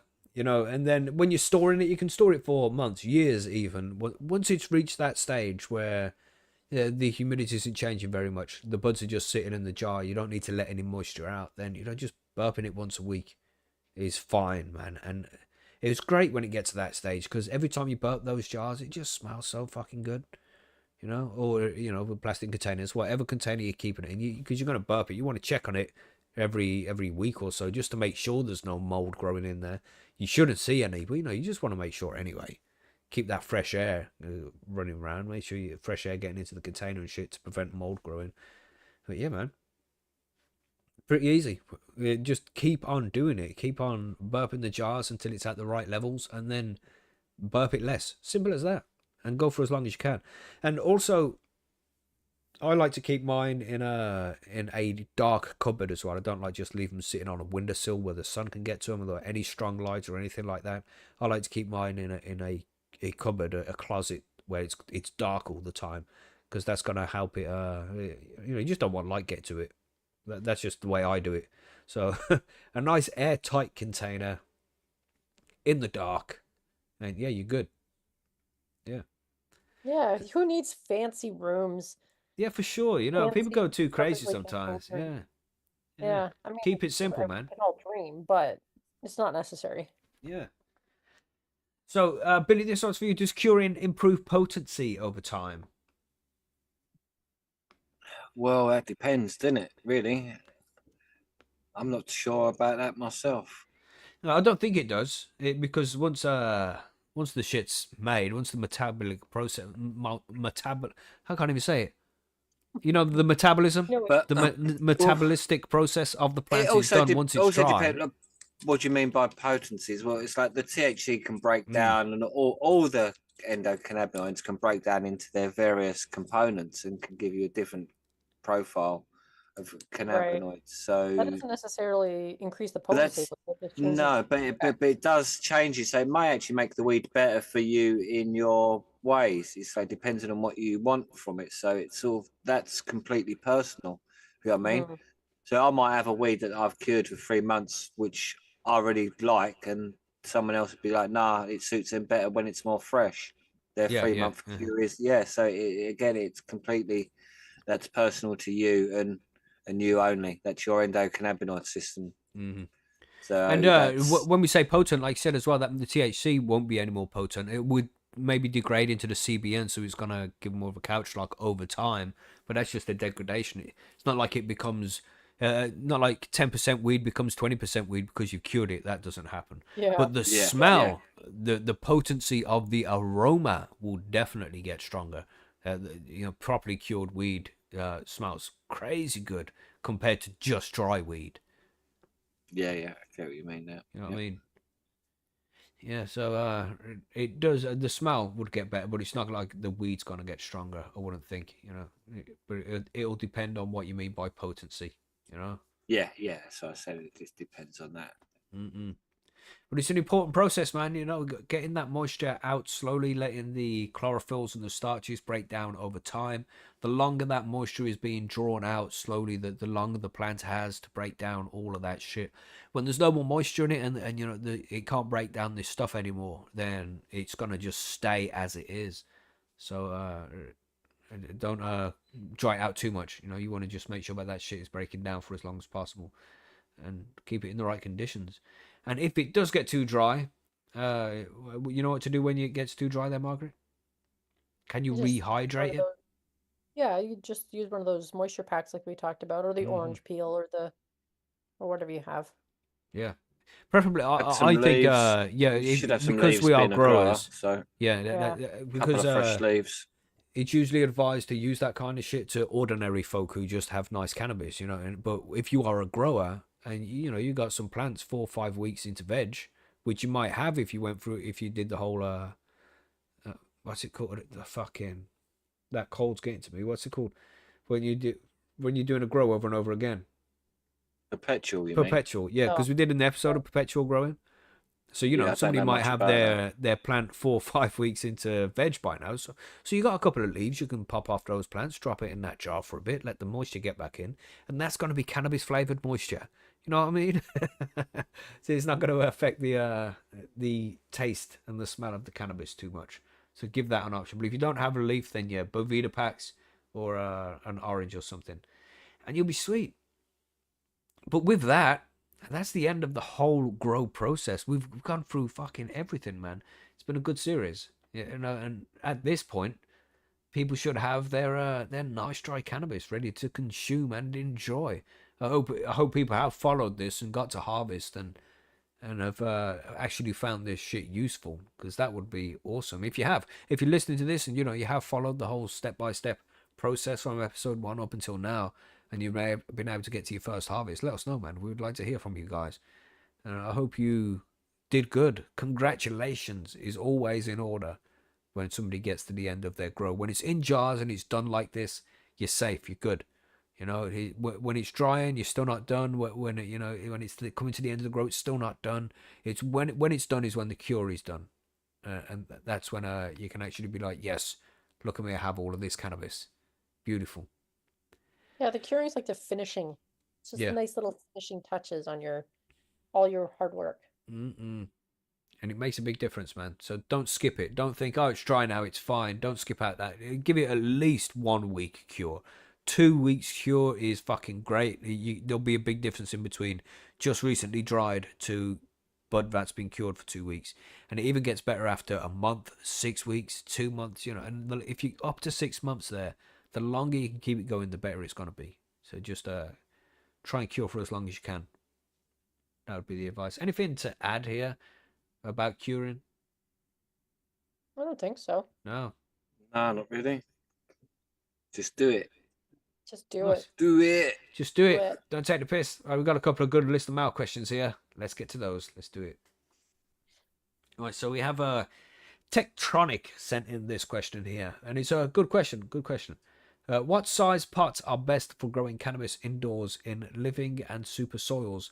Should they be larger than the 3 to 5 gallon, 11 to 19 litre pots used for regular soil? Are there any disadvantages to growing in super/living soil, like more likelihood of pests? Thanks. Good question, Tektronic. Yeah, and I've heard that it should be at least 25 litre, at least. When you're growing in living soils and super soils, at least 25 litre. Up to 50 litre would be good, because it's going to have enough nutrients in to cover the plant for the whole grow for a start, because it's a bigger soil, but lots of root space, and the microbes have got a bigger space to be able to populate and do their thing. There's just a lot of shit that needs to happen in the soil, and to have it more than 25 litres is a good way to go, from what I've seen from living soil. But you grow in smaller pots, don't you, Billy? Are you smaller than 25 No, litre? no. I have 65 litre pots, but I put Okay. about 55, 60 litres in it.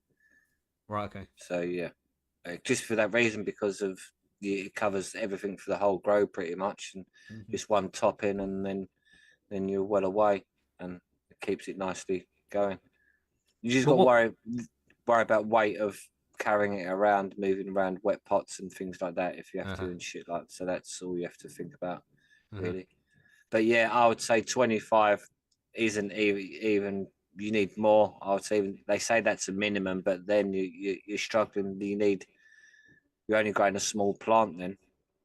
If you know what I mean. So it's struggling at 25 litres. I'd say 40, 45 really is bare minimum really for grow a proper planting. Yeah. 60, 65. My 55 to 65 seems to be about the sweet spot. I don't have too many issues with the plants when they're like that. Okay. Yeah, I've heard you need the big pot the better. What kind of pot size you using, Margaret, if you're living soil? Honestly, I forget, but it's definitely not that big. Yeah. I mean, I bought them not that long ago, but definitely not that big. Now I'm thinking maybe I should go buy a bigger one. Bigger pots, yeah. Yeah. The biggest you can get, really. Yeah, well, the Right. plant's going to use as much as it needs, isn't it? Then you don't need to worry. I would say 60 litres is a good weight for someone to carry. It's heavy, Yeah, but it's they not. start to get really heavy. Yeah, but a fully wet one, they're really heavy. But a semi-wet one isn't too bad. I have heard people talk about how if it's not big enough, then you're right, the microbes and all that stuff don't have enough. There isn't enough medium for them to do their thing. Yeah. Also, it gives it more spread for the roots to get out and choose where it gets its food from and shit like that. So it's just I've just found from growing in 25 litres and then 40, and then the difference between the plants and the size, growth, and just the struggle you have with them. Yeah. It just makes it the bigger you can get, it just And- makes so much more easier. And that's it as well. It depends on the size of the plant you want to grow. If you're doing micro grows, if you want to grow just these small plants, you can do those in smaller pots. You know, but if you're going to grow a full-sized cannabis plant, you know, good If 5, you're 6 weeks microgrowing, stage on it. 25 litres fine for a micro grows in Yeah. for. But then if you micro grow, and then I might even then just go, well, why not just have 65-litre ones and put 2 or 3 plants in it? Yeah. And then the roots have all the more space to use. Again, yeah. So it's like I'm growing 2 plants in the same pot now, and they seem to be doing fine. 2 different strains as well, because I'm just testing just to see what it does. But he also Right, asked there as well about the pot size there, but he also asked about pests and stuff. I find in soil that you are more likely to get pests. The only time I've ever had pests in my grow room is when I grow in soil. When I grow in cocoa, I'll see springtails on the odd occasion, but no other pests than that. I think fungus gnats are very common when you grow in I say very common. That's not the right term. I mean, if I do see any, it will be fungus gnats because I'm growing in soil. It doesn't happen every soil grow, but it has happened in soil grows because they like the shit in the soil which they can eat in it. You know, it's just nature. I get fungus gnats occasionally in my houseplants. Yeah, Just let the top dry out. Yeah, they're just a bottom, thing. bottom feed for 2 weeks and then done. They're So- annoying but easy to get rid of. They're kind of like fruit strips are the flies. bastard. Strips are the fucking motherfuckers. Oh, that's a whole different story. Yeah. I'd rather have fungus gnats Mm-hmm. any day. Yeah, man. So I hope that helps there, Tectonic. And of course, the plant, the size of the plant is going to depend a lot on what the size of the plant is. But, you know, so this is just broad outlines. There's people who have different opinions there in the chat as well. Turpopopmus says, what was it, 12 litre was good enough? I've got his comment isn't there now, I can't see it. But yeah, he was saying a smaller pot is good enough for super soils because living soil and super soil are 2 different things as well. You know, super soil is going to be soil that's packed with all the nutrients for the plant, but living soil is where there's like microbes and shit like that living in it. So, and they're going to prefer more space because then they can get proper herd up and running and grow a big colony, a big city, you know, big city of microbes. So just see what works well for you. Let us know what happens. And let's go to Cookie Grow's question here. Yes, when I get high runoff EC and then I flush with water, how long do you flush for? Let's say I can move the plant outside to a hose and it ran for 15 minutes. If I was stuck in the tent for 3 or 4 waterings, assuming I'm in cocoa, does the amount of cocoa make a difference? Sorry, more than one question. No, it's cool. It's a good question as well. You know, you want to be clear with this stuff. And all you need to do is, if you're in a 15-litre pot, use 45 litres of water and feed that all through. You know, just do it at a gradual pace. Don't chuck it all in and let it all flow over the edge. You know, make sure that it's all going through the cocoa, and that should be enough to remove the majority of the salts out of it. And then you have to wait for the salts to leach out of the plant itself back into the cocoa. So it's good to wait another 24 hours for that process to happen, and then flush again. And you don't need to do it so much the second time round. Just that, you know, a normal feeding, getting 25% runoff after that for each watering will flush out those other salts, and then put it out the plant again into the cocoa where you flush it out again the next day. And so that's the whole process. It's not like running it for fucking 5 hours is going to pull everything out, because you have to wait for that process of the salts coming out of the plant itself back into the grow medium, and that's just going to take time. You know, so that's I think that answers that question. Anybody want to add anything to that one? No. That's a resounding no there. Sounds correct. And then we have this one from Chromag, which is it's one from his friend. Right, it's not actually Chromag. It's there's stuff in there about curing when the flowers is is there stuff in there about curing when the flower is slightly over dried? Asking for a friend. I don't know what that means. Did I copy and paste the wrong fucking thing or something? Yeah, have a quick check. No, he's saying there, seriously, how low is too low to humidity? When does the curing stop and become irreversible? Can curing be restarted or salvaged if started late? Right. Yeah, it's a tough question. Want to take that one, Billy? Well, like we said before, it's about shoving leaves back in the jar if it's really dry. Again, put it in a jar, let it dry out. If But you've does that started to restart cure, the process? Because you know when no, you're no, doing the curing initially, it keeps the stage at it, but I'm sure the whatever terps and that are in Yeah. it help moisturize them and spread them and reintroduce some vigor. That's the Yeah. best you can do, really. It's just, and like we say, add some hemp leaf to it, or Yeah, and that will add sort the of moisture to the yeah, bud, but it's not going to kick start because as the plant's drying, all that shit's going to be breaking down inside it from the metabolism. And once that fully dries out, the metabolism stops, so the process isn't going to shut. It's not going to break down the sugars and the starches anymore like it was.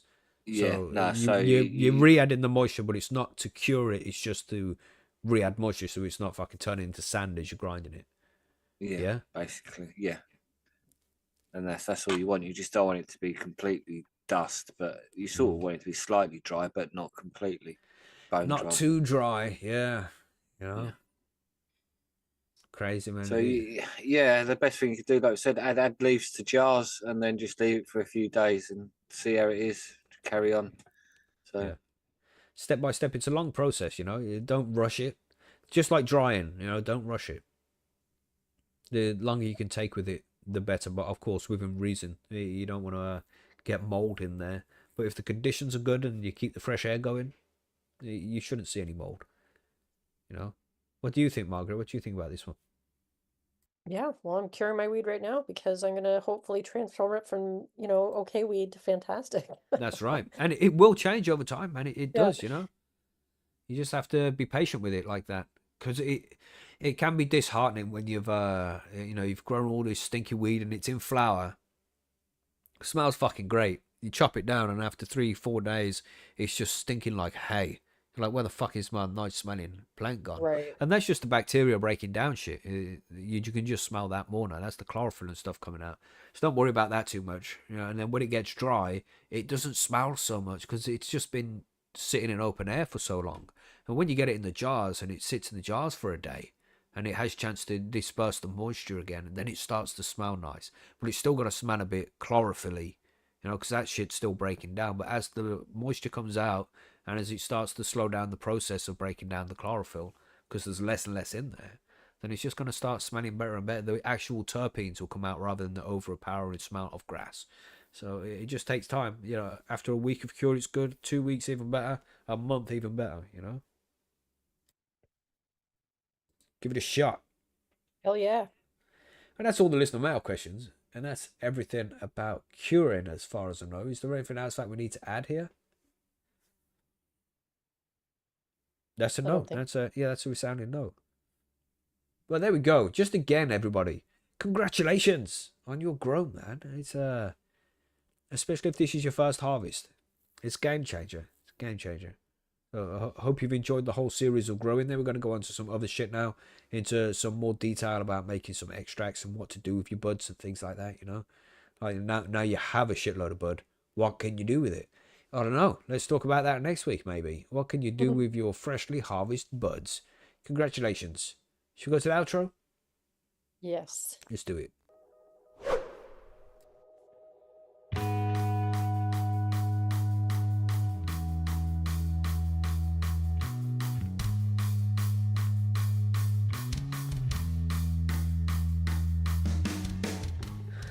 It's trying to professionally fade the fucking outro thing. Couldn't find it. It's like, where is it? Where's the switch for the fucking... It seemed like a very long... It seemed like a long one, didn't it? And I think we lost Billy again. Oh, shit. Oh, we have. Yeah. It's just me and you again, Margaret. Oh, wow. Yeah. Oh, wow. Unlucky, He's Billy. having trouble tonight. That's okay. Yeah. He's probably raging. At least we managed to get the episode done. It's just the outro, innit? Now we just wrap this shit up. So yeah, thanks everybody for joining us. Don't forget to hit the like button if you haven't done that already, and go and subscribe to Margaret's channel as well if you haven't done that yet. Well, what was your channel over there, Margaret? Just Bite Me the show about edibles on YouTube, yeah? YouTube, I think it's Bite Me Podcast. Okay. Yeah. Go and subscribe over there, everybody. Don't be shy. How many subscribers do you have, Margaret? I should know, but I don't. All right.